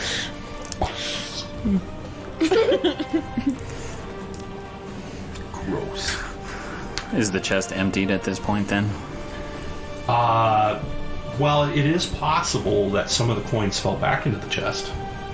Because, I mean, they are everywhere. Well, if they're real coins, I'll pick them up. I only got 15 gold, so... You are able to pick up about 100 gold pieces. At least we're not completely broke anymore. What do you mean we? I was the only one that was broke. You guys are all rich. I didn't keep my gold count, so I mean... Oh, you could have wrote whatever you wanted on there. You should have wrote like 50 million. Yeah, I got 50 million there, Pat. I don't think so. He's a dwarf. He's like a dragon with a beard. Yeah, but And sure. a good chunk of your wealth was given back to the building of the port there in Scholt. So... No, we'll never find out what exactly we have because that sheet was with somebody else who no longer games with us anymore. He who shall not be named. Correct. Forever burn in 1,000 fires. Wow. I had no idea what that was. What would you like to do next? I guess go to the room where it looks like there's a statue and maybe some kind of a, I don't know, chair to sit in over there. Yeah, I mean, so as you make your way down the hallway, there is a definite glow coming from this area. Almost like a beam of light shooting from one side across the other. It's like walking into a movie theater, but you're only able to see, you can't see the projector and you can't see the screen, but you can see that beam of light between the two. And as you come around the corner, you see another statue of Dehothek. This one in regal wizardly type robes with the crown of horns on his head, the symbol of Merkel on his chest, and a beam of dark purplish light shooting across the room where a UNT is strapped into a chair. And before your very eyes, and this is happening very slowly, right? Little bits of calcium buildup is sprouting out of the top of its head. It's a horror show. Well, I'm sure Mr. Bubbinsworth is enjoying it. Fascinating. This is some beautiful stuff going on here. Never really actually get to see this, you know. Keep it in the circus, freak. You need some really decent help. Mr. Bubbatsworth just said they're like, yeah, this is really nice.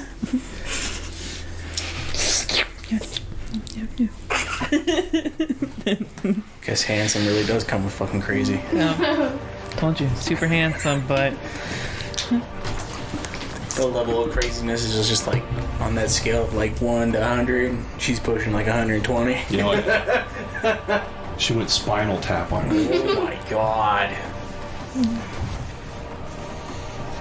Outlandish characters. makes it fun. It does, but fucking outlandish. Interesting. Maybe someday, Nick, we'll get you an outlandish character. Get you really deep dive in there. We'll make him See, I don't have your brain of, you know, like fucking turning people into like lipid, you know, doing a crazy humanoid. people. What are you trying to say about my brain? Say it up, son. Pretty sure if we sent that to a lab, it'd be pretty haggard. Oh, wow. If my brain is haggard. It has been through a lot. See, I still want I've to not see. been kind to the brain. I still want to see someone play a humanoid who thinks that they're a pixie. Remember we talked about that little tiny pixie? Little tiny bow, but they're like 6'4". Yeah. Hilarious. They're wearing a tutu like 3 sizes too short, small. Oh, Yes. look, it's a pooper. Yeah, fuck that. You won't see me making that character. You literally have to be like, oh, hey there, guy. Oh, there he goes. Yep. I gotta write that down. You guys are no fun. That's just us in our natural habitat, man. All right. What would you like to do next? I guess go down another level. All right. Go ahead and do that. I'm going to move this closer to you, Nick, so you're going to be in charge. So it's going to be on your side of the table. But why?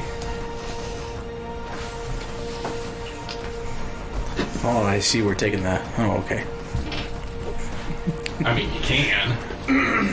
I mean, he did. Mm-hmm. He took all the coin. Okay.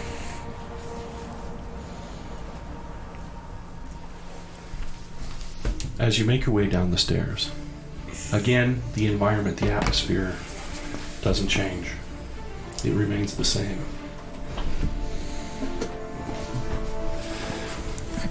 Holes in walls. Fungus growing everywhere. Mm-hmm. Wet and damp. The alcove to the left of the stairs is yet another statue of Nyrus Dahothet. This one,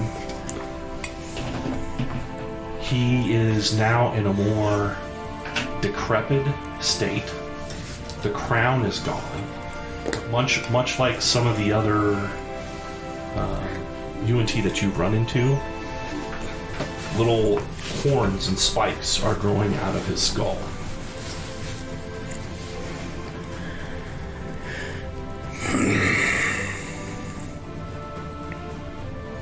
What would you like to do?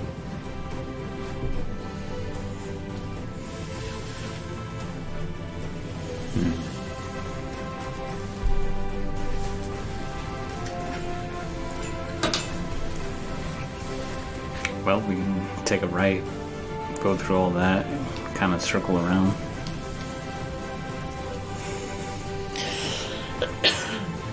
So you're gonna go this way? Yeah, I think so. Is that the plan? Yeah, we'll go through that door. Okay. I'll check it for traps. Okay. Good old trap detector. 15. You do not detect or perceive a trap. His PTSD kicks in again. He's like,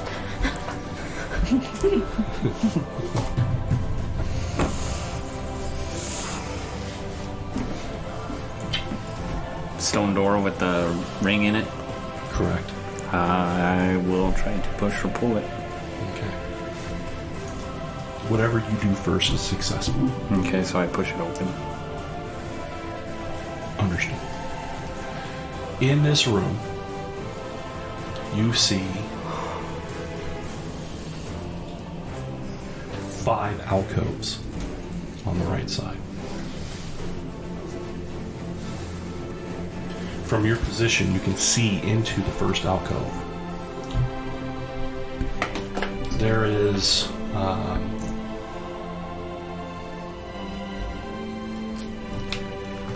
a key on a small key. You know, say like 4 inches long, hanging on a hook in the back of the alcove. I guess go in and not go into the alcove, but search the rest of the hallway just to kind of get an idea of what we are dealing with here. Sure. There are keys in every alcove, or a key in every alcove, except for the last one. In the last one, there is a black chest.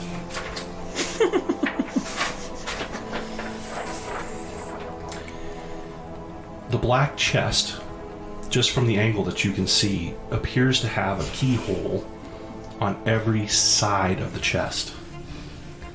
Above the chest, written in common on a stone plaque, are the words, "The spells on these locks are all the same, though each possesses a unique name.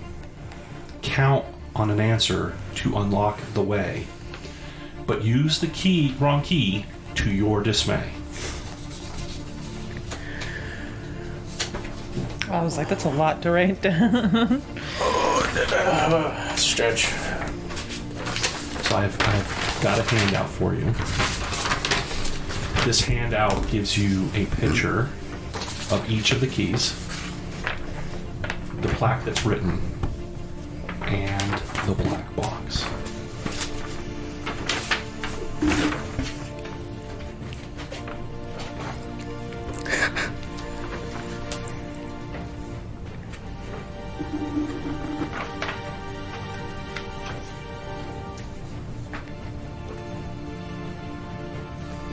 What would you like to do?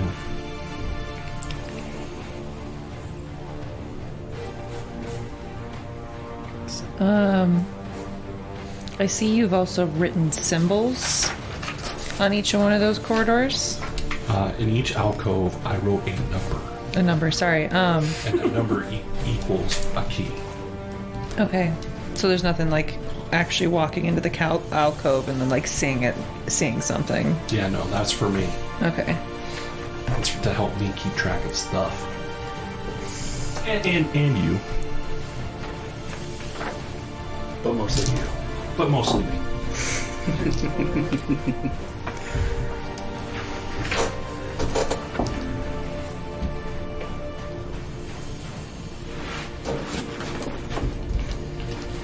Sorry, George. That's fine.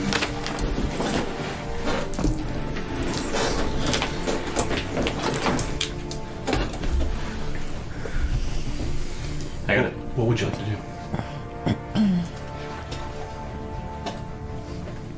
Did anybody grab the key? What key? The key that he said was hanging on the hook. There's a key hanging on a hook in each alcove. In each alcove. Yes. I haven't. And in the touched handout I anything. provided you, there is a picture of each of the keys that are in each of the alcoves. Interesting. Alright, Egan, I'm gonna need you to go to work. Well, if you look at each key, one has 3, one has 4, one has 5, and one has 6. Yeah. Teeth. Tooths? Yeah. Teeth? Sure. You know what I mean. Maybe we all have to stick one at the same time. Well, it's not just that, but you have to put the right key in the right side of the box. Yeah, I'll start looking for like one that has like 3. Do I need to make a roll for that? Like 3 little holes. So you go up to the box. And I just. Do you just look at the box? Do you Yes. grab the box and pull it out and examine it? No, I just look at it for now. Because I'm not testing my luck until I have to. Well, you can't really, unless you pick it up and really inspect it, I can only give you a partial description because you can only see part of the box. But you can see from the front and the 2 sides, there is a keyhole. As you can see even from the picture that I've provided you, there's a keyhole on each side. And around that keyhole is this, it's like an emblem of an animal.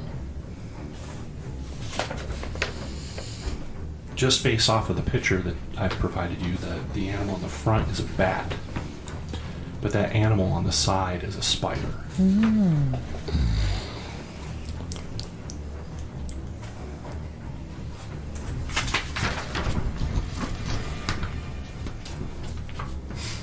If you were to look on the other side, directly across from the spider, you might be able to see a wolf.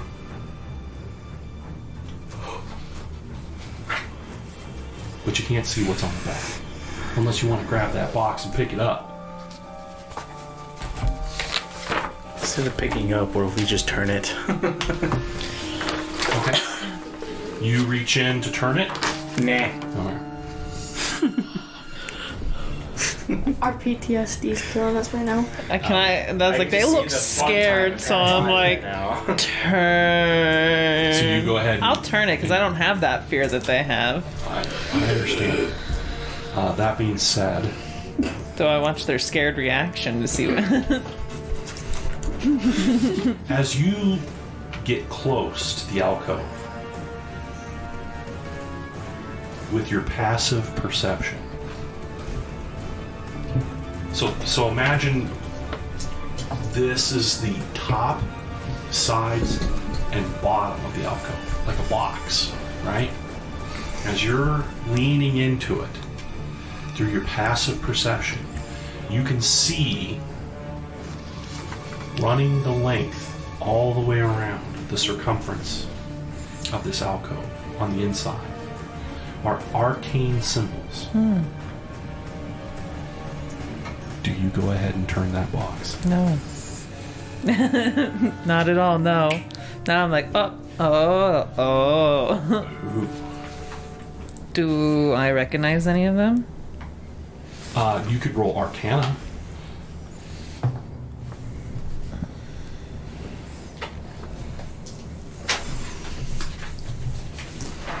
Do I,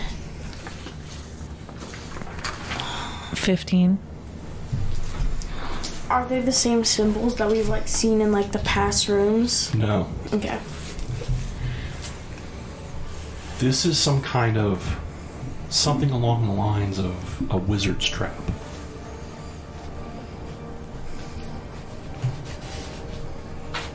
If something happens, a set parameter happens, it will trigger some kind of effect. You just don't know what the parameters are. You do know that it is something. I know that doesn't help you. Good luck.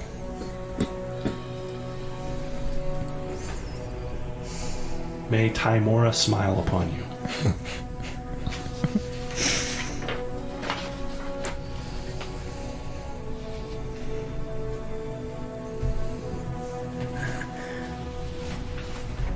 I'll step forward Okay. and I'll cast Dispel Magic. What's the AoE of Dispel Magic? AoE, well, it's up to 120 feet. Not the distance, but the area of its Area? effect. So,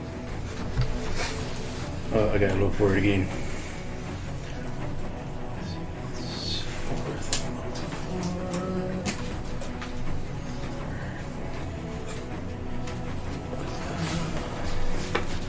With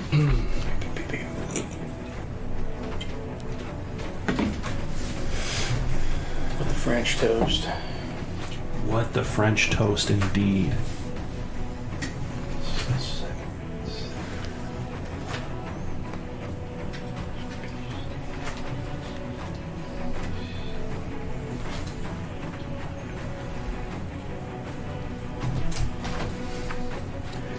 I saw it earlier.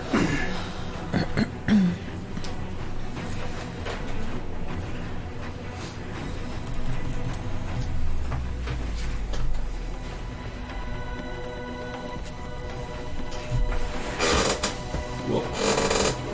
Cheers.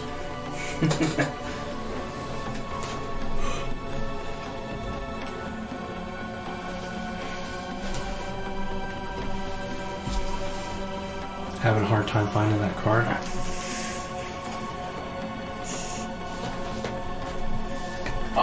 Okay. So choose one creature, object, or magical effect within range. Any spell of 3rd level or lower on the target ends. And then, of course, for anything above that, I have to roll for some shenanigans.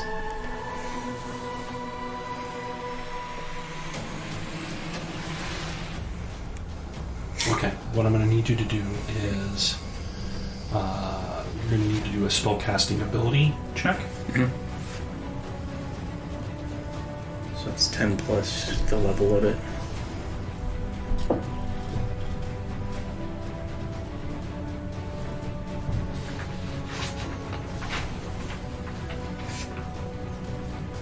Right, you roll a d20 and then you add that all up?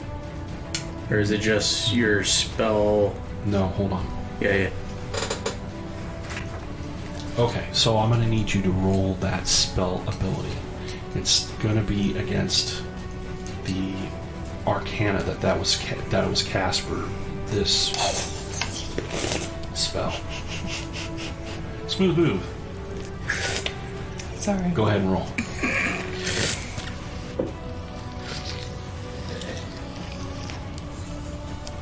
$18.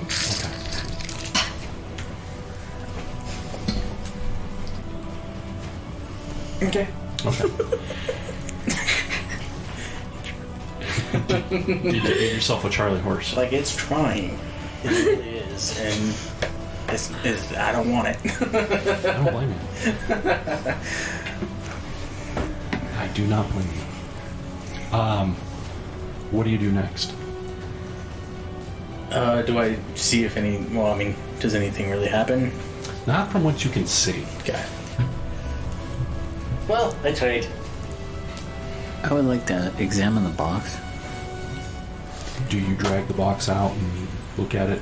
No, I'm gonna look at what sides are available and see if there's any telltale signs.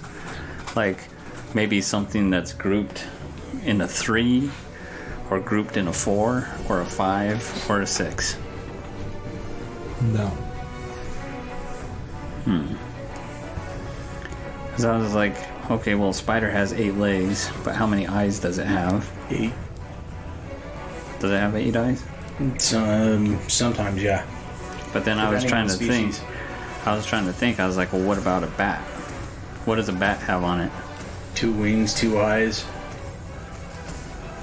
2 feet.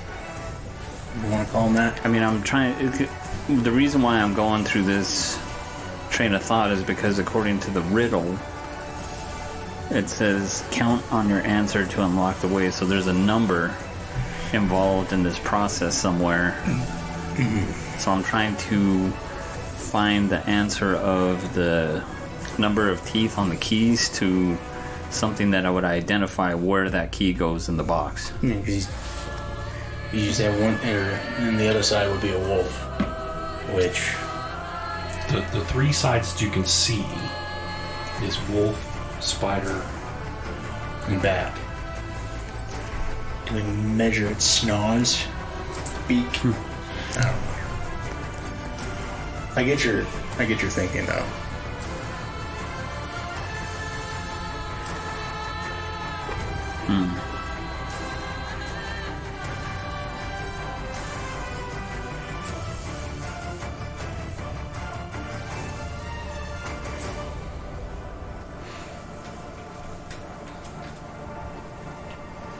Because, like, just looking at the picture of the box also, there's, like, other than the animal shape above the keyhole, which it's got to have something linked to that. There's got to be a clue in the animal.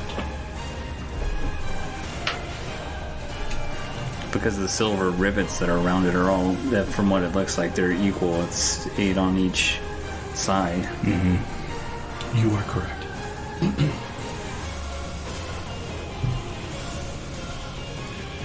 How many legs does the spider have? Because with the picture you can't... 8.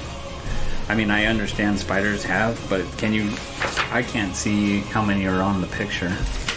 Like, is this a 6-legged spider? Is it a 4-legged spider? It's 8. I have a clearer picture. It's 8. He does.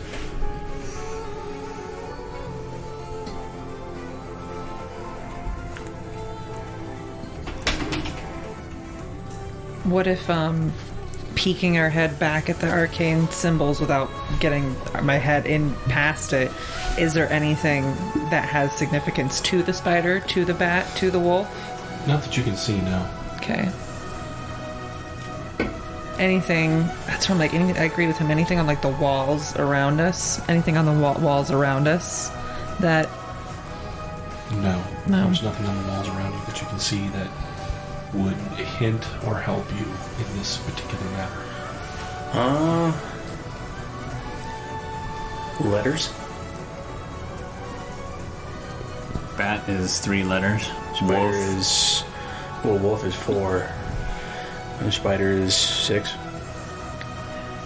By Joe, I think he might have it. I don't know.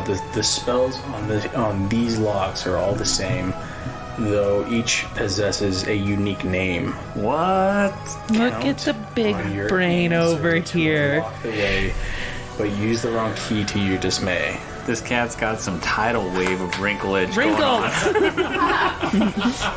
Oh my god! Tidal wave of wrinkling.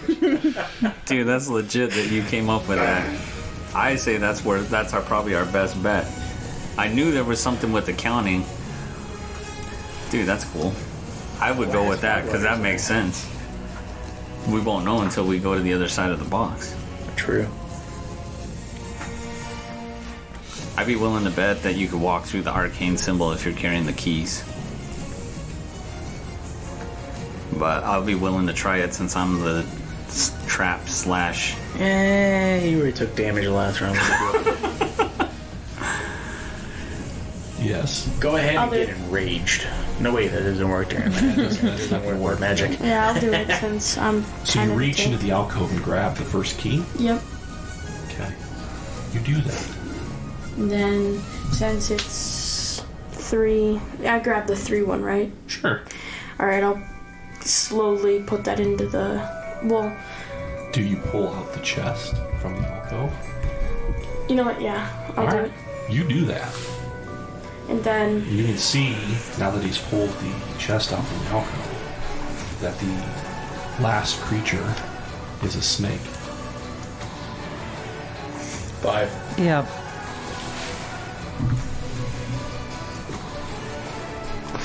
Alright, so I'll grab... so I'll slowly put it into the bat and... You put the what? In the what? In the who? I put the 3 in the bat. Got it. And then the 4 in the wolf. The wolf. Yep. Okay. And the 5th one in the... Snake. And then the last one in the spider. Each time he puts it in there and he turns the key, you can hear a ka-click, ka-click, ka-click, and then the last one. Click. Boom! No, I'm just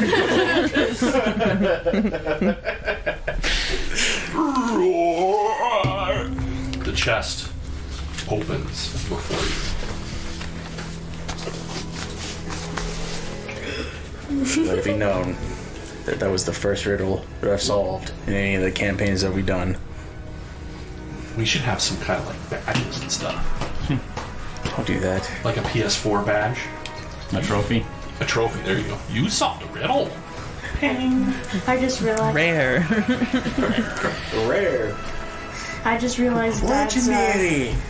Dad's thing is basically looks like an edgelord. You do know that you're going to have to drive home with him. And you're sitting right next to And him. you're sitting right I next know. to him. I'm just saying. That's right. Poke that bear. I would if I were in your position. Please don't hurt me. Triple dog dare ya. Triple dog dare ya.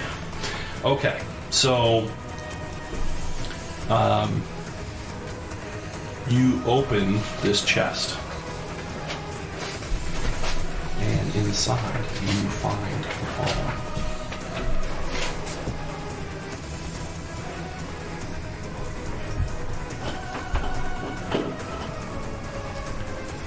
You find an amulet, Are you writing it down, Casey? Sure. a pair of boots,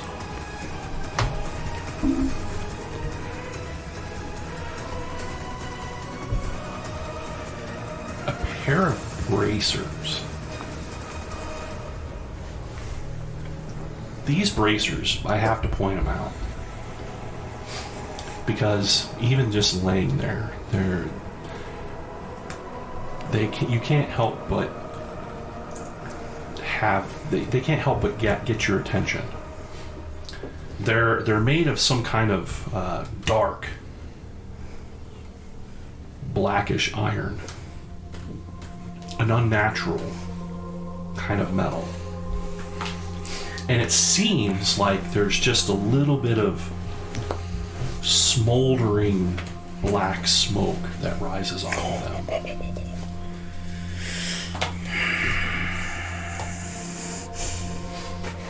You also see there is it's like a dagger's blade or a hilt, and there's a very strange kind of guard to it, almost kind of like very barbed. Underneath is where normally at the pommel of a weapon there's this glass vial attached to the bottom, and it has this blackish like liquid residing within it, but there's no blade. Wow. You also find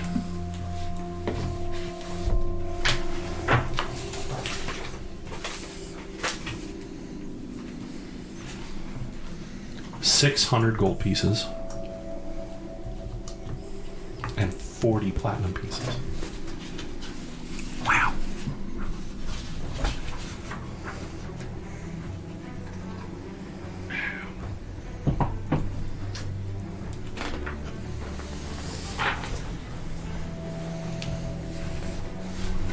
That's it. You missed the frog, Nick. You did. Oh, I heard it. See, he was going to let it go. And the one time he let it go, there you are. Kicking me in the jimmy. Or telling him to kick me in the jimmy, however you want to look at it. Well, it's because, like, he's always like, what do you got, a frog in your throat? Yeah. He's just I going to mean, take eventually you're gonna have to catch that damn thing. See what you did? See what you did?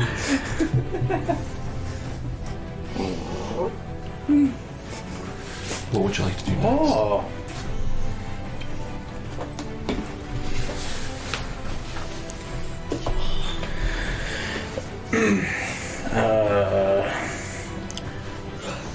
You gonna be here a minute? I'm sorry, what now? Oh, that was in character. Oh, sorry. What did you have in mind? Would you like me to figure out what these things are? That could be useful. Okie dokie.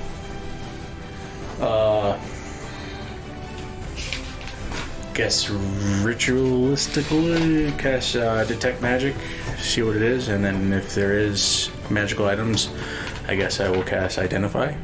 All the items that I have described come back as magical. Okay. Yeah, I will cast identify then. Okay. Let me grab my notepad. You do that. I will. And I did. Okay. The first item is a amulet of proof against detection and location.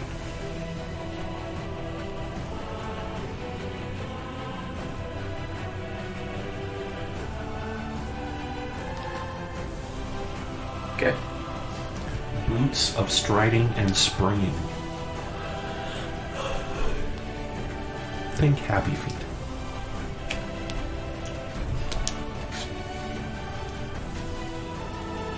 Okay. Smoldering bracers of defense.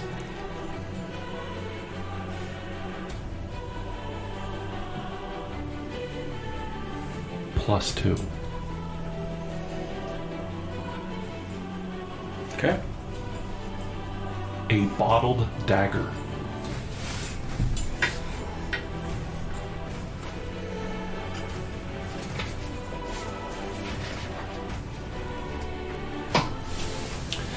This glass bottle has a longer than normal neck, which is wrapped in leather and ends with a design that resembles a crossguard or sword. The stopper in the bottle and the liquid inside makes this item resemble a potion. When you use a bonus action to remove the stopper from the bottle, the liquid flows out and takes the shape of a blade.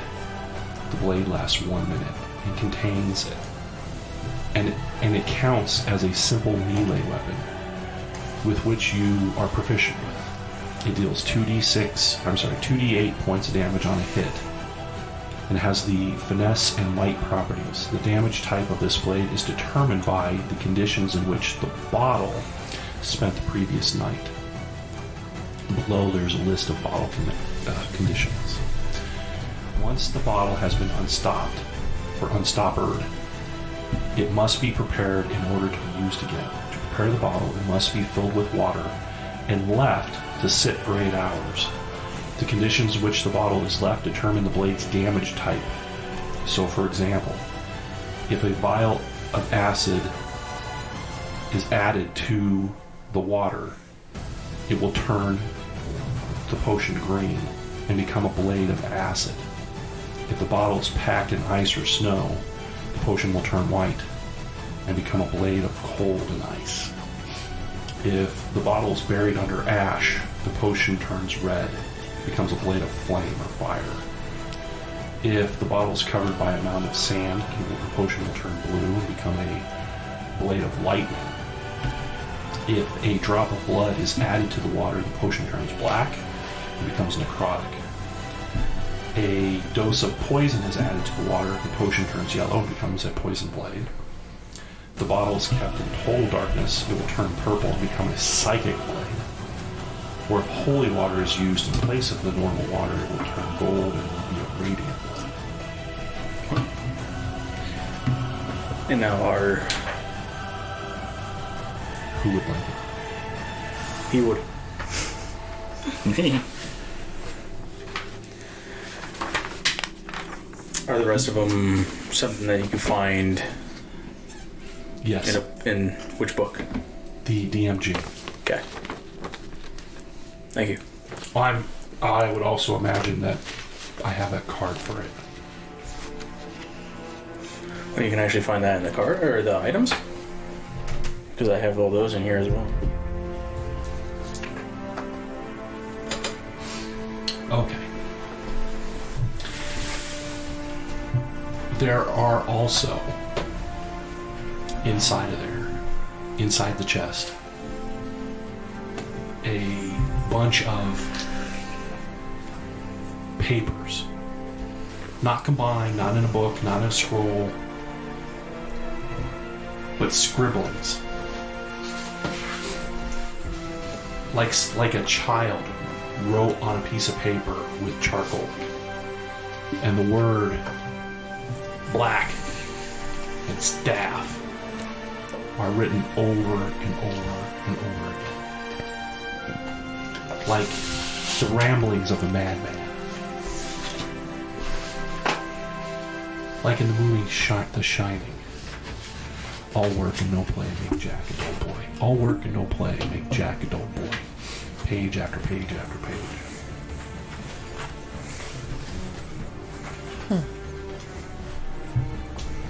Neat. Yep.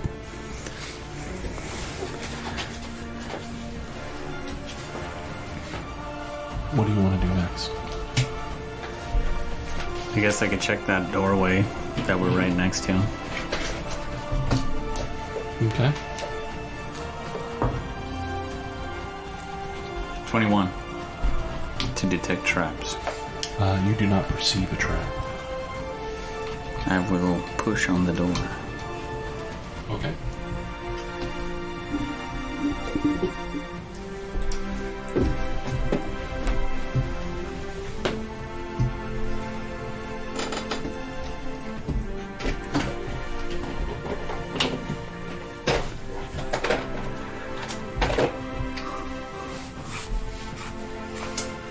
The door opens. You see a short hallway that turns to the left. Quietly move up to the corner of the hallway and peek around the corner. Are you attempting to do this stealthily? Yes. Please roll a stealth roll. Do it. Do it. Execute orc 66. 16 on stealth. I rolled very poorly.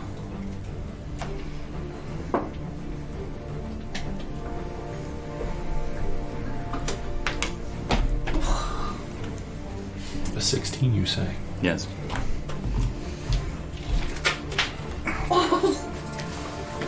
It's the fact that you're so far away from your mic that I can still hear your bones just like pop, pop, pop. Oh, I'm looking at the wrong book. Spooky. Imagine that I'm standing right now if I were just to rip one of you guys.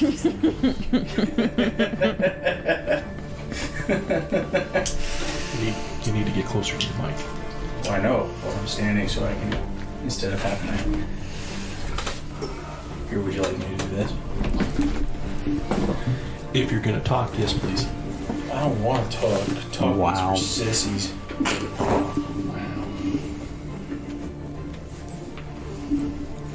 What did you get on your stealth again? 16. Got it. Okay. As you peek around the corner, what you see before you is a large snake with a very intricate color-shifting pattern across its body. Almost like it's, you know how like certain, I don't know what the term is, but like there's certain kind of objects that have, it's like metal, it's like a metal color, but it also has like a rainbowish changing hues to Depending on how the light hits it. it. Exactly. Like an oil spill. Like an oil spill. Great. A snake with scales of displacement. Nice going, Nick. Whatever. Disadvantage against it, disadvantage against me. Unfortunately, you are not stealthy enough. The creature is aware and is like like when you walk into in an intruder's home, or you're the intruder, you walk into somebody's home and they have a dog, and the dog immediately takes a disliking to you and starts barking at you. It's like that, but with a snake. You want to put it down? Does it hurry up? Yes, please. Thank you. Good. Yes, and thank you. Like right there. Perfect. Oh. Bada boom, bada bing. Bang. Bada bing, bada boom. Bada boom, bada bing. Multi-pass. Multi-pass. What would you like to do?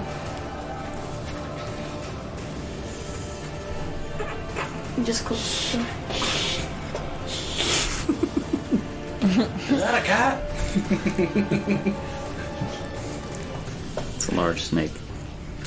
Well, hurry up and kill it. me a fancy dagger, Jabbit. I'm gonna need you to make a wisdom save. Aww. You dirty bastard. I know what you did there. Damn.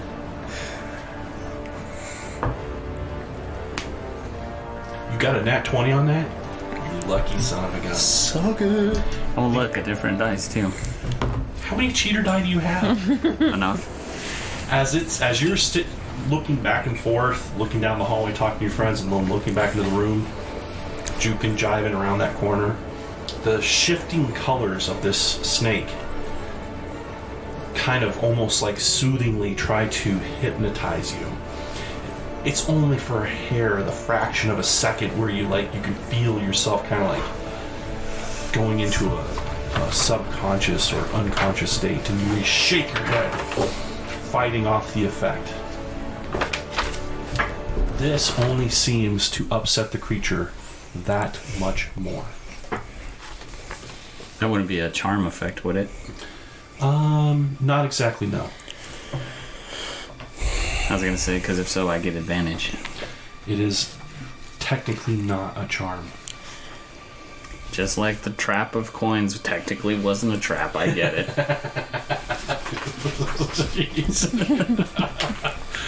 Oh my goodness gracious. You like that? No. Come on, man, it's legit. What would you like to do? I guess I'll go around the corner with blades drawn. Okay, then I'm going to need everybody to make an initiative roll for me, please. Oh.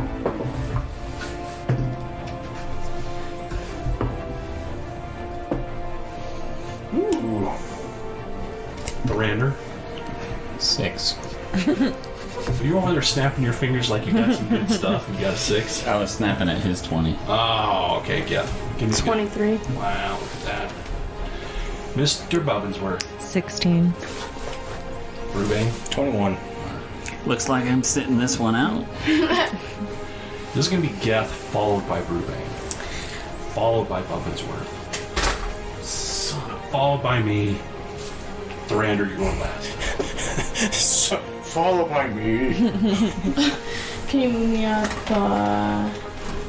past Dad and to the left of the snake? I have a movement of 80.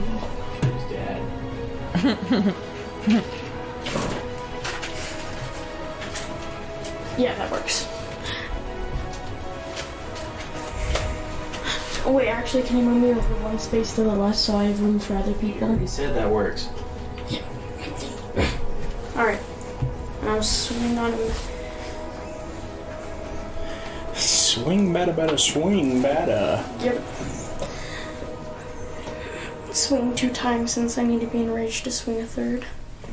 Are you enraged? No. Okay. It depends on how hard the fight gets after this one round. Understood. On the first swing, it's a...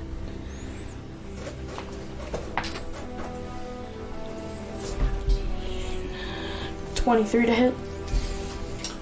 23 is definitely going to hit. Doing 6, 9... 15 points of damage.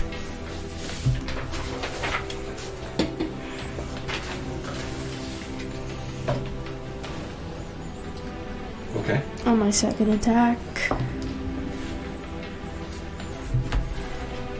14 to hit. 14 is going to hit. The target number is 13.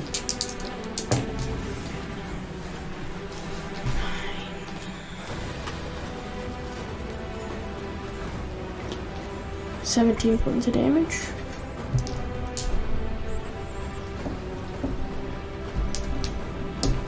Okay. And that is it. Okay. It is now going to be Brubane's turn, followed by Bubbinsworth.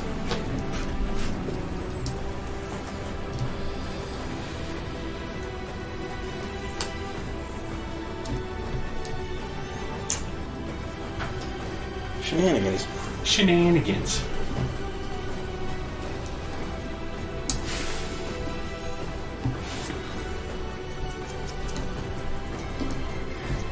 Unfortunately, I had to do a dash. Okay. So that will be ending my turn. Alright, so Brubane charges through up the hallway past Thrander. Because he charged and used a dash action, he has run out of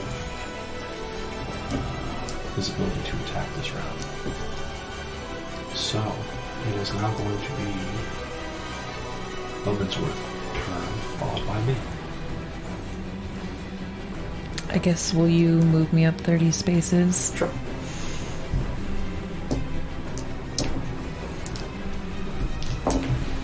Awesome. Do a jump over the snake. Do a Mario. I'm out. Dun, dun, dun, dun, dun. Dun, dun, dun, dun. And then I'm gonna shoot 2 arrows at the snake. Okay. Mr. Sneaky Man. 15 for the first hit. A 15 is successful.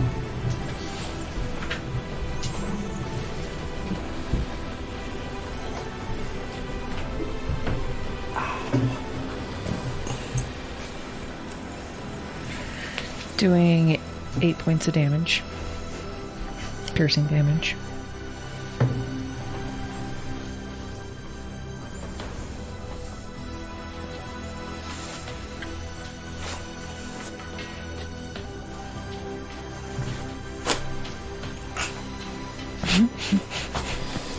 I think he's lost his mind.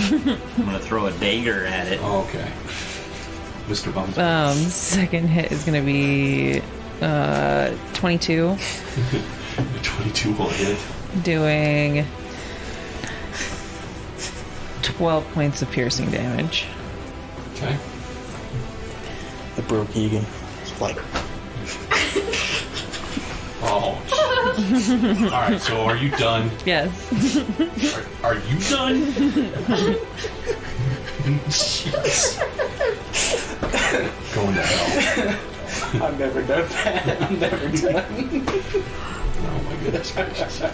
Okay, so I need everybody, except for Thrander, to make a wisdom save.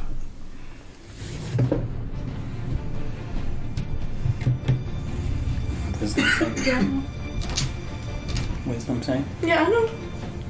Yeah. 22. You're good. 19. You're good. 13? Alright, so the two of you, Rubane and Mr. Bumsworth, and well, let's add Geth to this. The scintillating, wavering, hypnotic pattern of colors that are coming off of the scale of this snake starts to put you, it feel like you're freezing up. Not cold, but like the muscles and your bones lock up, become immobile. But the two of you, Rubane and Bubbinsworth, shake it off. Unfortunately, Geth, you are now stunned. He starts dancing. Whoa, you can't do the Commander Shepard. You are stunned for 1 minute. What? But at the end of your turn, you can make an attempt to try to break free with another saving throw. Okay? Okay. Copacetic. Additionally, the creature goes for its not stunned target, which in this case would be Ruben. You're at a disadvantage, bud.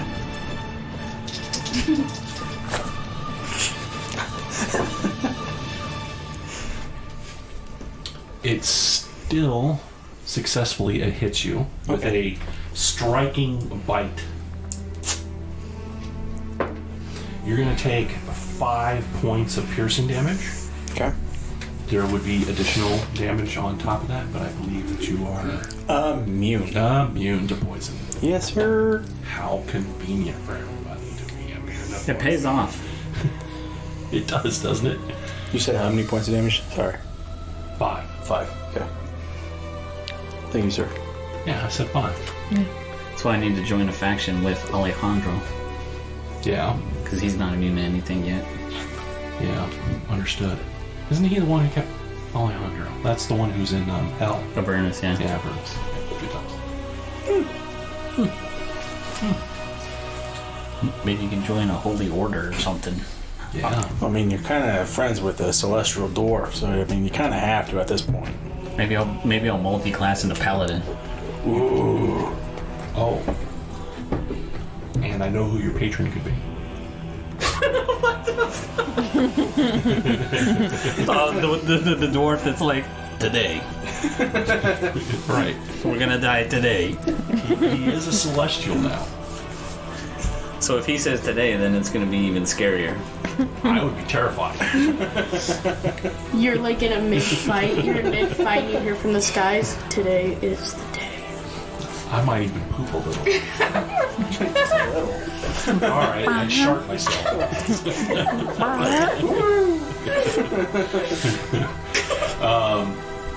On that happy note, it is going to be Thorander's turn. You throw a dagger? The most potent dagger in this dungeon. Really? Yeah, it's just a normal dagger. Oh, okay. Hit armor class 28. That is going to be a hit, you sick son of a gun. To that, yeah. Hey, potent dagger. What are you doing? Sneak attack damage. That's what I said, the most potent dagger in the dungeon. Even though it's a normal dagger. Were you stealth? Don't have to be, as long as one of my companions is within 5 feet of the enemy target, I get to do my sneak attack. Alright, gotcha. Min-max and yeah. 22 points of damage. Make it merciless.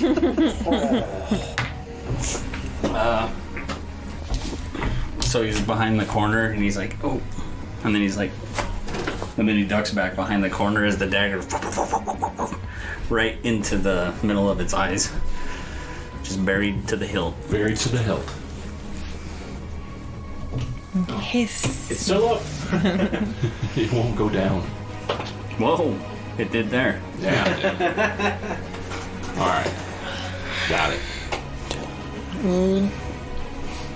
What would you like to do next? You're welcome. I'm just kidding. Looks around the corner. Does the paralyze run out, or am I still? It does wear off. You're like, After a minute. No, I mean you can roll, but you don't have to. I mean it's not like you're still in combat or anything. 19. Nope. Just kidding. Like, yeah. Just kidding. You're good. I'll go up, pull the dagger out, wipe it off, throw the rag off to the side, and then Slide. As you do that, that's the moment. This whole time he's just been standing still very quietly. And then all of a sudden, his Geth comes out of his stun.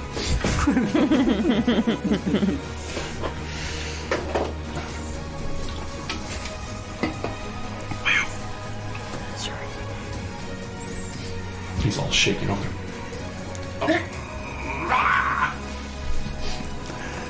he could have talked to the snake. No, you would have been like, Alright, what are you gonna do now? I guess I'll go check the door up ahead.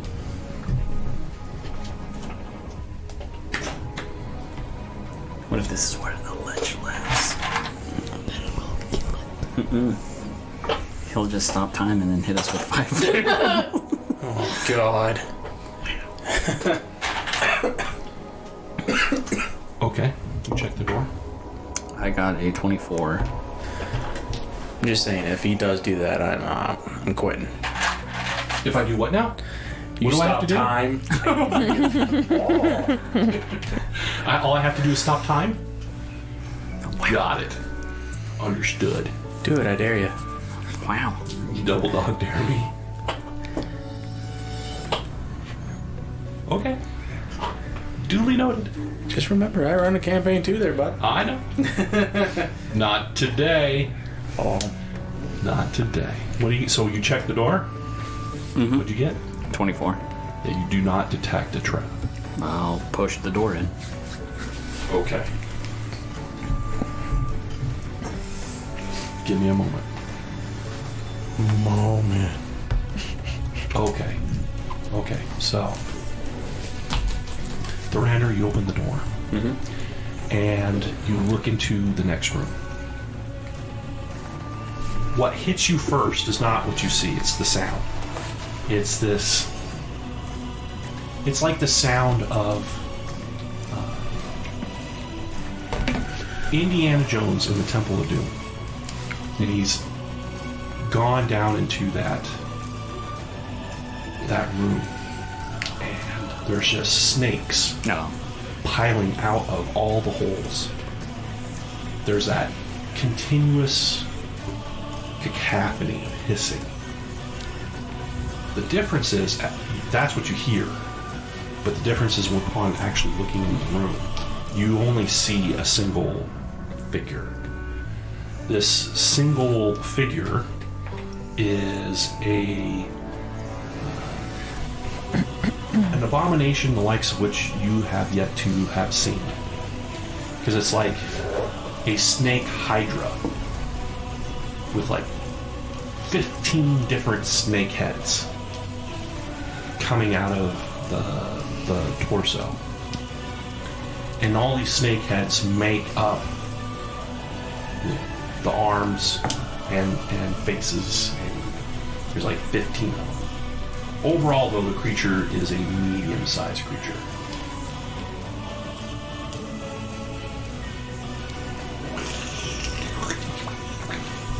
I'm gonna hiss it.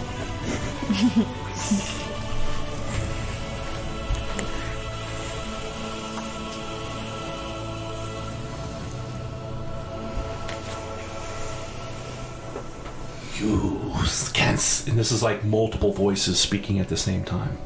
You cannot pass and see the master. He does not wish to see you. Turn back.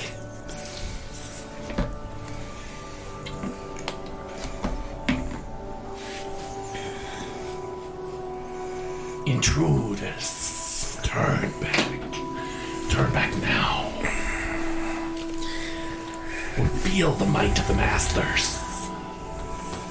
What exactly do we want to do here? Are we trying to get to the lich? I mean, we were trying to find a way to destroy the crown, but are we really going to fight the lich? Because if we go in front of him, we're going to have to fight him because he wants us dead. Well, I think most of all he probably wants his phylactery back. Which he wants to kill us to get it. There's only one way he can get it. Apparently part of this curse is that the shit's attached to us now, which is the reason why they keep popping up whenever we leave. So the only way to break the curse is to kill us. That is correct. That's the reason why they've been sending minions here and there to try and take us out. Right, and we're supposed to find out ways how to destroy the phylactery. Until we can get to Asarak and stop him and break the curse. I have no idea why the fuck we're trying to take out a lich. I think it kind of just happened. Well, originally we came here because we were trying to find hints on how to destroy the crown. I have two ideas. One of them, something about the horns, which could be totally off, because why do all these snake people have horns? And then the black staff. So the reason why I imagine they probably have horns, it might have something to do with the fact that his phylactery Has the crown of the crown of thorns. Yeah, it's the crown of horns. Could be. If it's not that, then it has to be his black staff, because that's the only other thing I've noticed. Or maybe even the medallion. The medallion seems like something he's using to control everyone else, or even then drain everyone else. I think, well, the draining thing is just what liches do. Yeah. The medallion stuff like that, I mean, that's just, whatever, I guess a demonic? Medallion? Well, so what was the... Merkle. So Merkle is a demon god? He is a god. God. He's like a god of undeath, Okay. which is no surprise why a lich would be worshipping the god of undeath. Does he carry a black staff, or are they talking about the black staff in the tower in No, I imagine Waterdeep? he probably carries a black staff, not the fact that it... Wait. I have no idea what time... Because we haven't seen the black staff. Fuck! I'm not gonna get into that shit. Do we just push forward and see what happens? I'll tell you what, that bottle dagger that I have ain't gonna be no good in that fight. Because it's got black liquid in it, which means it's necrotic, which ain't gonna do shit to him. I mean, I hate liches anyway. Liches are weird. If you're the DM, literally, the life force out of you. Yeah. Fuck. It's a woman. That'll teach him. Oh, I learned my lesson. I learned it well. Are you guys... is this just out of character? Yes. We had to Talking in an accent there, Pat. we had to try to come up with some kind of moment of clarity because No, I understand. Because you're blindly charging forward and you want to stop and think, do we want to blindly charge forward? I get it. Because we're supposed... we originally came in here to find out how to destroy the phylactery. You are absolutely correct. Right. But at the same time, are we going to find that information just lying around in a dungeon, or is it going to be where he is what is the problem? It may. Because liches don't necessarily leave information. They don't leave their weaknesses in areas where you can have easy access to them. Fucking little liches leave their phylacteries fucking laying everywhere. Not necessarily. I beg to differ, sir. They usually try to put them in a safe place. Now, when you have a lich as powerful as Asarak that comes around and says, guess what? I'm more powerful than you, and I own you, so here, I'm taking your phylactery, now you my bitch. The lich that was... I forget his name, but he was... I think he was like the headmaster of the host tower. Yes. And he was a lich.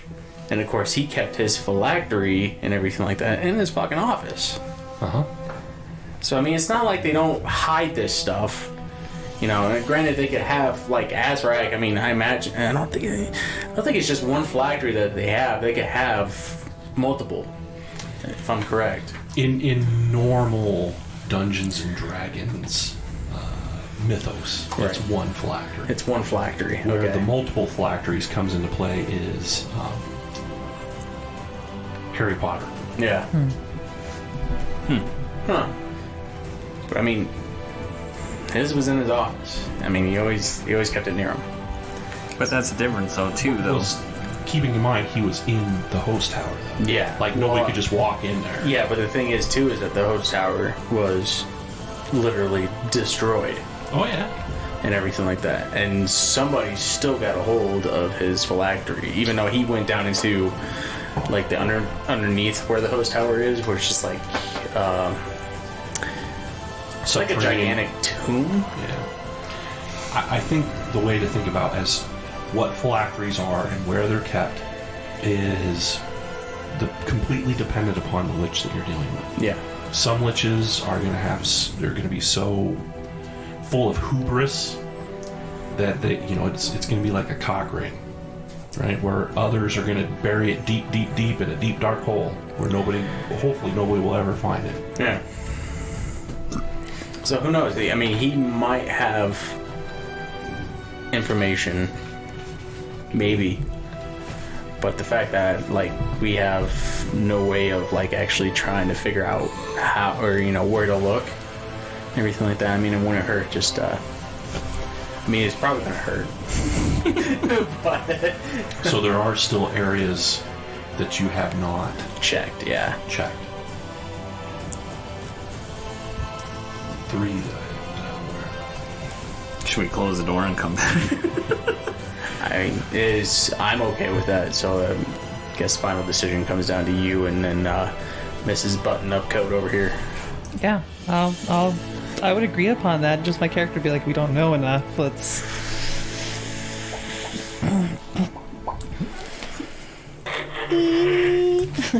All right. This does not seem to provoke any kind of attack from him. Almost, it's a. Yeah, he has that attitude like, yeah, I told you to go. He closed the door. He's like, yeah, I told you to go, and you did. So, I guess work our way back around to the areas we haven't been yet. where would you guys like to go? I guess On this floor, I think it's on. Yeah, it's the double there's this statues, one. right? Yeah, there's that one, and then there's the room that's at the end there. I mean, luckily this place isn't huge, and we've been pretty thorough to this point. Yeah, Although we haven't really been searching for secret doors, though, either. that's true too. So maybe I don't know, me, you, and then Button-Up Blouse over here can.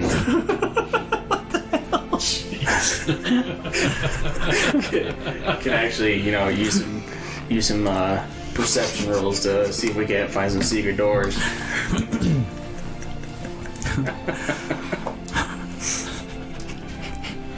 Okay, where would you like to go? I guess we'll go back out, and then we'll go into the room with the statues there. Understood. With the pentagram summoning circles. Yeah, Statues. some Davil worshipings. That's what I don't understand is why they mark those like that on the map. It's not like he could put a circle with an S. Normally, an S on the map would stand for secret. Yeah, but you're putting that up against the wall. Could be a secret, Secret statue. SS. a secret hole in the floor. Yeah, just go ahead and put the freaking swastika down on there. Wow. Okay, so go ahead and move the characters around. Sorry, my back is hit. Before you are two statues. These two statues are facing each other. Behind the two statues is a massive mirror on the wall. The statue that's closest to you has its back turned to you. The statue on the other side, or furthest from you, appears to be a statue of Dehothek. Full-blown, decrepit, rotted, huge massive horns sticking out of the top of its head, and this distorted, angry, screaming face at the other statue. If you walk around to the other statue, it is a cloaked figure, keeping in mind this is stone, holding a staff. When you look in the mirror, what you see as the same two figures, except the figure that's on the farthest side of the furthest statue, which now has its back to the mirror, doesn't give you a lot of detail because its back is turned to you, but the statue that's closest to you is a live action figure of a human with black hair and a black beard, wearing a cloak and a black staff in his hand. Not a UNT, but a true human being. The original Blackstaff? You could roll history. Oh, look at that. What was his name? Kelvin Blackstaff. I don't know how I knew that right off the top of my head. Good job. You're supposed to, man. You're like the Forgotten Realms guru of this group. Oh, a nat 20? Yeah. Cool, I don't have to roll that. Yeah, you're pretty sure that is Kelvin Blackstaff standing in the mirror. And upon closer inspection, the figure that he's staring at, it is some kind of undead creature, but it is no longer Dahothic. As a matter of fact, you're pretty sure, based off your knowledge, your education, your background, that the figure standing across from Blackstaff, Kelvin Blackstaff, is Merkel in his true form.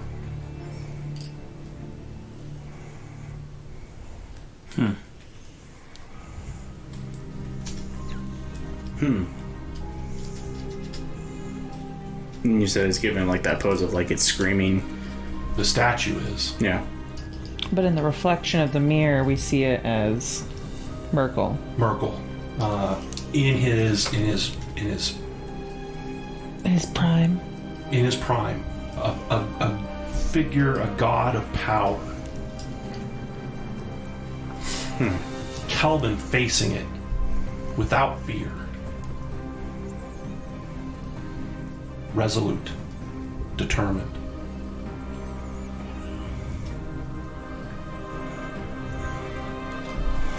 Is there any inscriptions or writing anywhere in the room or on the statues?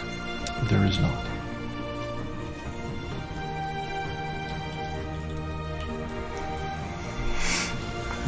I guess search the statues for maybe any type of secret compartments or anything like that.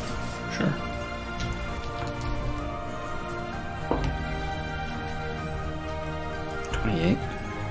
You do not find any secret compartments or doors or anything like of that nature. Well, the statues check out. There's nothing other than what the mirror shows, but I don't recommend touching that mirror.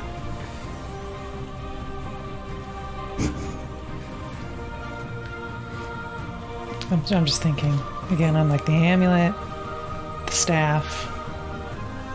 That's all I can think of. But I'm like, what do those entail? Got it. What would you like to do next? Do the statue. Are we able to turn either of the statues around? No. No. Okay. So they're Permanently fixed to the floor. okay. Yes. All right. Looking into the mirror, besides the change of statues, is there anything else that we see that's different? Not other than what I've described. Okay.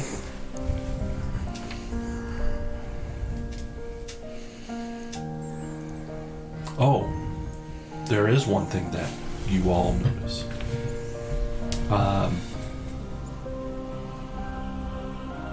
Mr. Buttonsworth. The image that you see in the mirror is not the image that you are normally. He's not the same handsome man anymore. Not the same handsome man anymore. As a matter of fact, he looks quite fox-ish.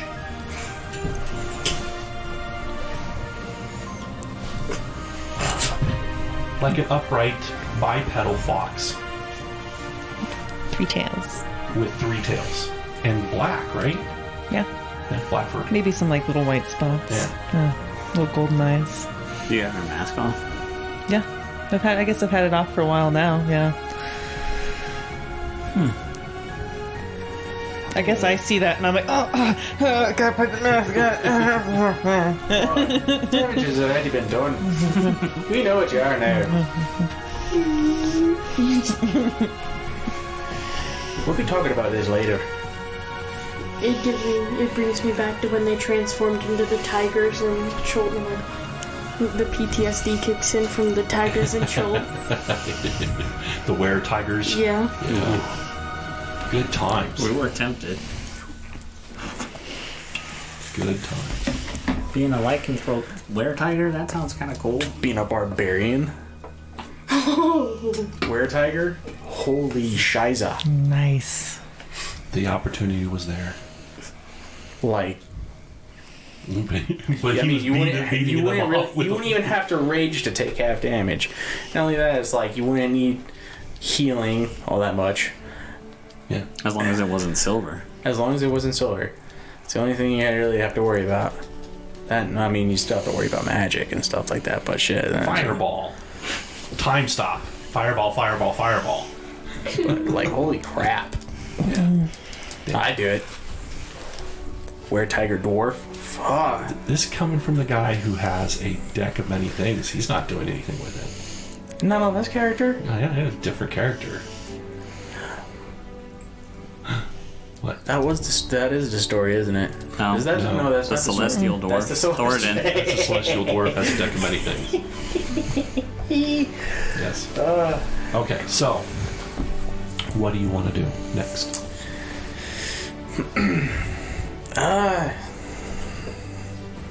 You want to check out the other room? Alright. Yeah, we'll check out this room down here. Oakley Doakley. Don't find anything there. I guess there has to be something here. Something to probably do with that mirror. Maybe. Okay.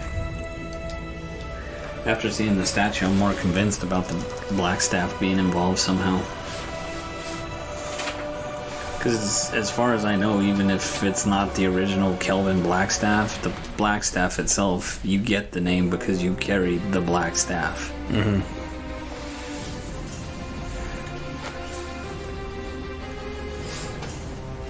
Something like that. When she spoke to the dead with that one UNT and everything, he said something about his greatest enemy. Which might be Merkel, which is why he also has... But he worships Morkel. Oh, that's right, sorry, yes. So my thinking is that his greatest enemy is Blackstaff. Yeah. Okay, go ahead and move your characters over to the other room. Yes, sir.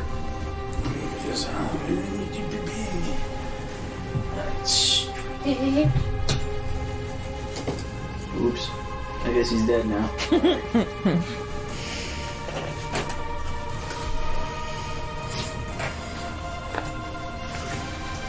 Oh my god, just stand. Whatever, we're done. Okay. Oh, not complete. That's right, take your cheap shot at the Lich. Gotta put him in now. So, you're at the other door. Search for traps. Give her a try. 17. You do not detect a trap. Push the door open. Okay. Pushes the door open. Activate. Are you making fun of my shield guardian? In the abomination. He's not an abomination. He's a magical construct. You open the door, and you see a room filled with shelves, and within those shelves are scrolls and scrolls of paper. There's a desk. It too is covered in paper, and paper honestly is strewn about the room, strewn across the floor. There are scrolls and papers and books all over the place. It's very poorly kept.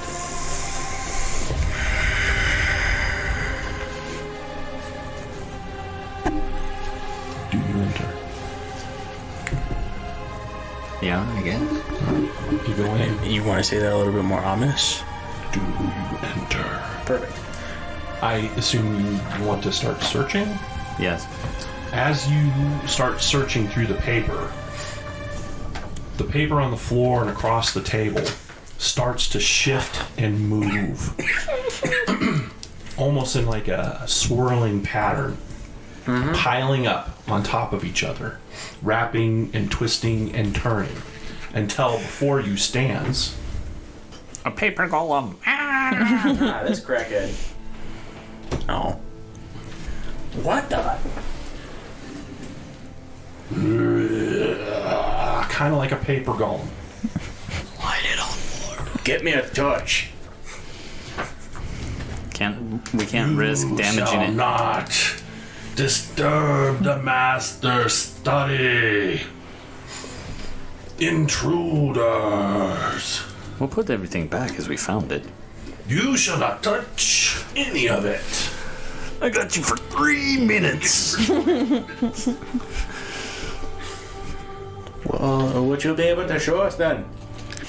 As your hand is out there, like hovering near a piece of paper you were about to pick, he's like, on the back of your hand, I told you to not touch the master's paper. That wasn't nice. Do it again, and you'll get a paper cut. Oh, shit. Don't threaten me. It's not a threat. I'm not even going to argue with it. I recommend don't using fire, though. We don't want to damage anything that could be useful. But fire, though. But fire, That's how you kill him. Scissors. Alright, well, yeah, reasonable at all. He's a I'm quite unreasonable. He's a paper construct. You shall not touch the master's paper. Oh, I'm not going to touch the paper. I'm just going to ask you questions. Such as? Maybe you'd be able to give us a bit of information? Such as?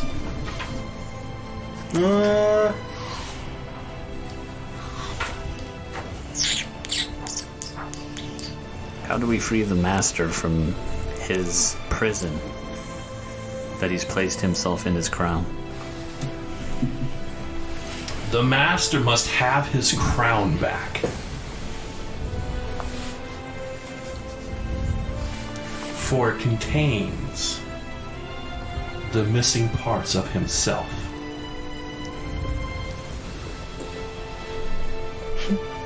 Yes, but isn't there a way to break it open and release those missing parts? There is only one person who has been successful upon breaking that item. But it was Merkel who put it back together again. What? Well, who was the one that broke it? That abomination, Kelvin Blackstaff. May he burn in the fiery hells of Avernus.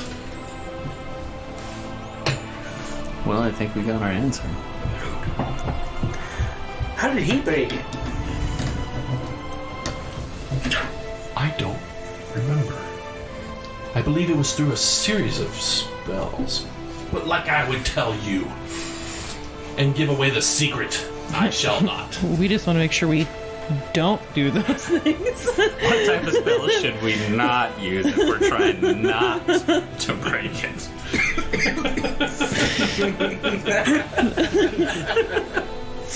I'm just kidding, I don't say that. My assassin's a little more serious than that. A little more edgy. Say that. Whoa. I'll say that. Say what? What he said. What did he say? So, oh fuck, I already forgot. What is it that we... What spells are they so we know not... Not use to break it. Confusing. Can I roll persuasion? Whoa. Oh, okay. Roll persuasion. What the...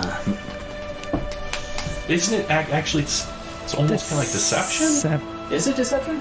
I could do either or. You just It's name closer it. to deception. Okay, deception. You're like trying to con him into giving the answer. I'm conning you. Where was it again? 29. So that's only 19. Only. Damn it. Well, if I'm Only a 19? in persuasion, I'm a lot more proficient. Proficient. Got it. All right. Hold So it on. would have been in the 20s, but I only got 3 in deception. So this creature that stands before you actually reaches into his body and pulls out a bit of it's like one continuous roll of paper, all wrapping and ripped and wrapped. You know, like maybe not one complete single length, but a very few long pieces, extremely long pieces of paper that make up the bulk of his body. And you can see writing and inscriptions and arcane symbols and all kinds of madness where pieces of paper stick out here or there, right? But he reaches in and it's like he's pulling out a ticker tape. Gotcha. A roll of partial of the roll, like pulling on the toilet paper without breaking it off out of his body. And he's like, it appears that Kelvin cast some kind of ritual spell to be able to destroy, but I don't think, destroy the Crown of Horns, but I don't think that you have to worry about you accidentally doing this. I am sure none of you are capable of casting such a ritual spell. And he lets go, and there's like this back into his body, of that paper that as soon as he lets go of it.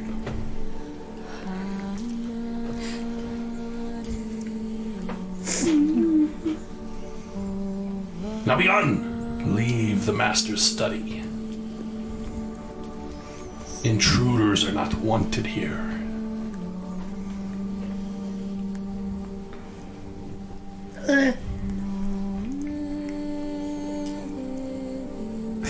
He's all sad because like the only thing left here is his Hydra snake person and his paper golem. Everybody else is dead. It's gonna be awful lonely. I'm fine with leaving. I don't see any reason to confront the Lich at this point because we don't know for sure what we're gonna do. But we did acquire the information that we wanted. We only know that it's a ritual. We kill him, we've got 10 days to kill him again if he comes back. If we can.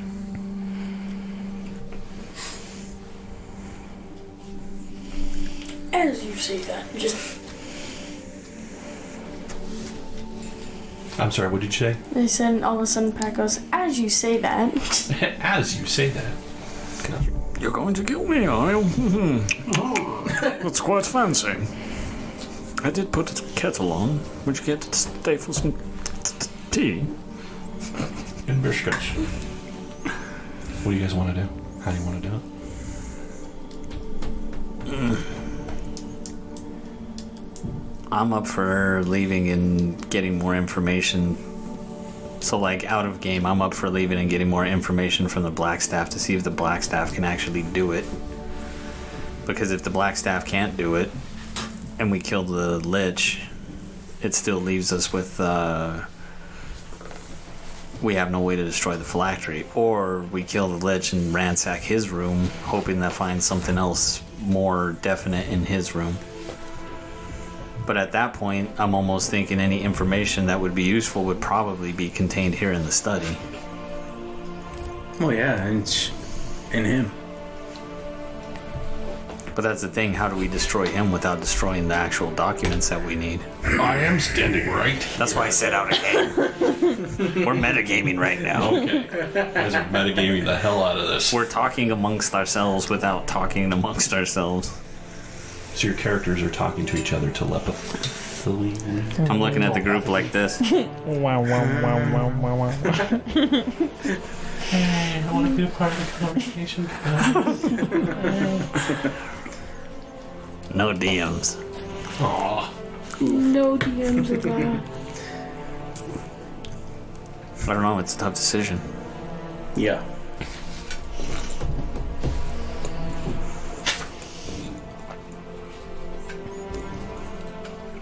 He used a spell. He used a spell. Who used a spell? Blackstaff. A ritual. He used a ritual. Which is Probably a ritual series of spells. He didn't probably cast something as simple as like a fireball. yeah. How's that? That's what's always fun is like the cool potent magic is stuff that the player characters never have access to. I'm gonna do this cool ritual that's gonna end the world. How the fuck can this guy do that? And the best I could do is throw a fucking lightning bolt? Are you kidding me? And I'm supposed to beat this guy? My question is like, what's his name again? Nihilus de Hotep? No, not Kelvin Blackstaff? Yeah. I imagine that fool's dead. Who made the history roll earlier? She got And the you nat- got the nat 20? Mm-hmm. Oh yeah, you know he's dead. Yeah, he's dead. It's the girl now. Yeah, you're a couple of black staffs down from there. So would that be... Damn it, I already forgot her name. Is it like Ryla or something? Rayna? Vajra or something? Vajra Blackstaff. That's what it is. See, even she... So she's the What? black staff right now. Too bad we But weren't your on... characters don't know that. No, right? we Well, don't. she might. We don't know her. We're you not don't on know our her first. We're not on a first name basis like You might know her by name. Undermountain characters who actually work Most of the for people her. that are- most of the... Most of the people who live in Waterdeep would know her by Yeah. name. Not personally, but by name. Maybe we should get a hold of the guys The that fact run that the. he is in his interim, he would... I mean, you would... yeah. He's in his interim, but he's not. He's just now in Waterdeep. I don't think your character's ever been in Waterdeep before. Yeah. I don't. think And, originally you're from like Baldur's Gate or something, right? and I just run assassinations. This is the first time I actually go on an actual adventure. For the most part, I've just been doing hit and run missions for the Zents, taking out key targets, making people disappear, and that's it. But if we can get a hold of those guys that run the Troll Skull Manor, I hear they got it in with the Vajra.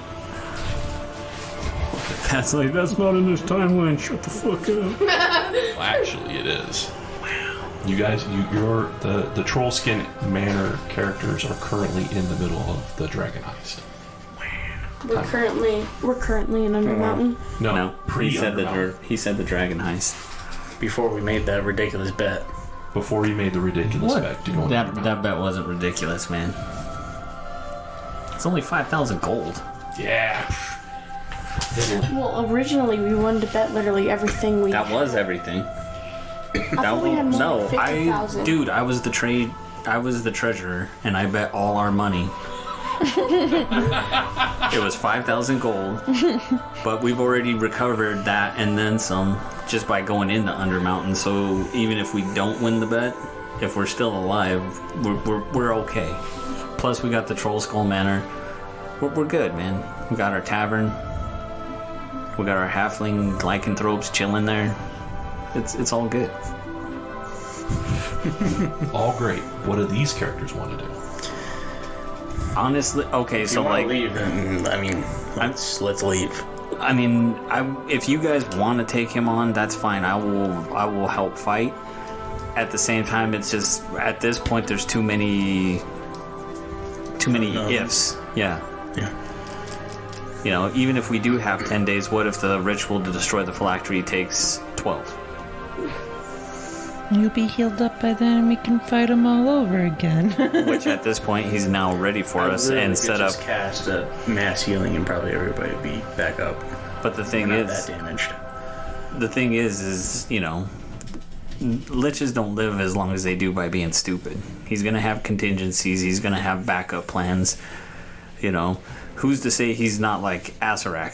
Who's to say he doesn't stop time and hit us with multiple spells? There's so many factors that we don't know about this guy that we're gonna just go in and. I'm an assassin, man. I try to. Azarak is like demigod. Well, yeah. Level. No, I understand. I haven't heard anything out of this guy. The thing It is, was Azarak that had his phylactery. no, I understand that. But he also has a phylactery of the Githyanki Lich Queen. That's true. Well, that's Azarak, though. Yeah, but that's what I'm saying, though. Are we going to go take her out next? What I'm saying is before, Shut up, Pat. all I'm I didn't see anything super all I'm saying is I'm not against it. I'm just trying to be that voice of reason because as an assassin, I don't like to attack targets until I know for sure weaknesses. I know you know, if we can get some kind of an advantage. I understand chances are, if we do decide to fight him, if not now at another time, that it's going to be on his home turf no matter what. But if we can get, if we can get a better idea of what we're dealing with, that's all I'm saying. If you guys are hell-bent on doing it, then that's fine, we'll do it. It's just, I want to make sure that you guys understand what we're stepping into. This isn't like going into a dragon and hey, we just ran into a dragon horde and we're going to try and pull this out by the skin of the teeth. We've already seen what happens when we cross paths with a lich already. I'm on Dad's page. I say we just leave. But the other thing is we're not just dealing with him. We got his guard, whatever the hell that is. If we start fighting that, there's no way he's going to sit back there and wait to see what happens. And then I don't know if this paper thing is dangerous or not. You know, He could give you a paper cut. he might do more than that. That's the thing. We don't know. There's, like I said, there's too many unknown variables. And for an assassin, it's a bad deal in my opinion. That's just I just wanted to throw my 2 cents into the pot. But if you guys want to give it a shot, I'll also do that too. But I had to get that off my chest, so if we TPK here trying to kill him, then I could be the one that says I told you so. Hey, I don't care what we do, honestly. So it's just something to think about is all. You're kind of flip-flopping there, bud. Yeah, I know. At first I was on Dad's, and now I'm just And now you're on your whatever. dad's side too. Yeah, I'm just I'm on whatever. your side, Dad. I just And like I'm on your flip-flopping side. on your side. No, if you want to leave, then let's leave. And we'll try and gather more information. Well, the other thing is, if the Blackstaff is an enemy of this particular lich, then maybe that information is passed down from Blackstaff to Blackstaff. So maybe it doesn't have to be that hard of a fight. If the Blackstaff can destroy the phylactery, and on top of destroying the phylactery, maybe give us something to help in the fight, or let us know what type of abilities this lich has, so we can be prepared and not get time stopped, fireballed into hell, or whatever this lich is capable of doing. Probably not time stop. It's probably like slowing down time. I don't know, something ridiculous. There is such a thing as called a slow spell. Oh, I know. There's also such a thing as lair actions. Metagaming. There is such a thing as lair actions. Yes. And legendary actions. And some creatures have both. There's no lava pit. And the lich, imagine, is the one that does. There's no lava pit here in this lich fight. Yeah, you can't teleport behind him and throw him over the railing. Yeah. No, I mean, if you want to go, or if you want us to go and talk to, If the Blackstaff will see us, Yeah, I would say yes. then let's do that. I mean, I understand it's kind of tough because we're already here, Yeah. but at the same time, I would rather see us succeed than get our asses whooped and then have to try to escape. And I don't like Undermountain anyway. Here. Dude, Undermountain's brutal, man. It ain't no joke. It's not choke brutal. Yeah, it's not trope brutal, but I mean, it's close to it, and don't like it. Oh. I'm gonna cry a little bit, but that's beside the point. I liked Bad feelings. our other campaign. I just didn't think we had the right party Dynamic. for Undermountain. I get you. We should have thought more about our characters. That's another story for another campaign. Live and learn. Yeah. Okay, so you all slowly, Better part of Valor. with the better part of Valor, back out of the room, leaving this paper-like construct behind, closing the door behind you, and then beating feet back out of this dungeon, all the way up several floors until you get back to the portal.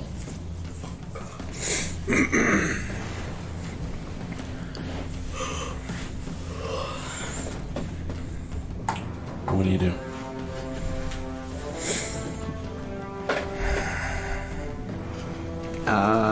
This is the tough part because we know Undermountain, so we don't know if we go through the portal without having a finger to throw in it if it's going to take us to where we need to go. I have the whole hand. I only gave you one finger. So, yeah. Oh, you have the whole hand. You still. I have all your remember I fingers. chopped off the hand and I pulled one off and I said, "Here you go." When your craziness actually comes in handy. So take the next finger, which I'm assuming is the middle finger, snap that one off and go, "Here." Yeah. I take the middle finger and I'm like, right at the portal. With the middle finger, you are able to activate the portal. This shimmer of black, mirror-like substance appears inside the arch. I got it. I need you to roll a d6 and tell me if it's odd or even. Odd or even. Odd or even. That's even. Right? Yeah. Just don't come out on the other side talking about 2, 4. horseshit conspiracies. That was pretty funny, you gotta admit. Horseshit, it's a conspiracy. So after, and just a moment after Brubane steps through the portal, in that portal, you see a symbol etch itself into the mirrored substance, like a flaming red color. The symbol looks like this. Oh.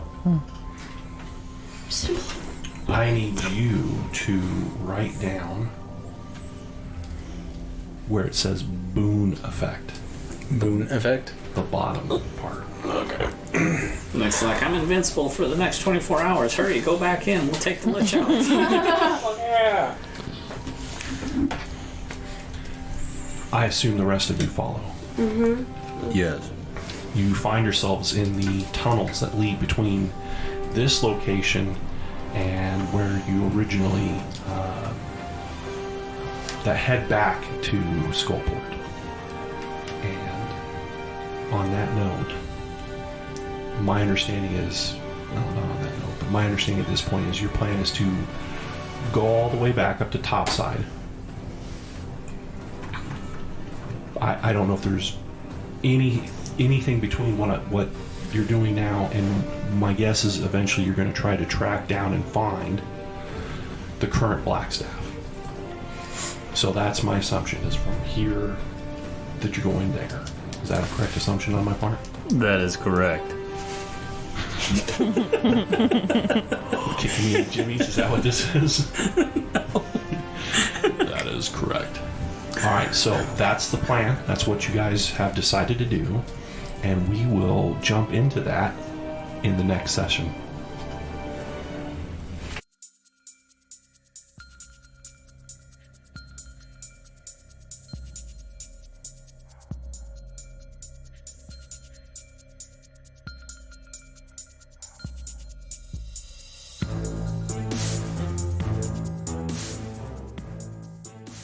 This has been a Merciless Gaming Media Dungeons & Dragons podcast production. Everyone here at Merciless Gaming Media, Jerome, Keegan, Nick, sometimes Casey, and myself truly thank you for your patronage. Before we say until next time, we would like to leave you with this thought. The best way to solve any problem is to face it head on by averting it entirely with time travel.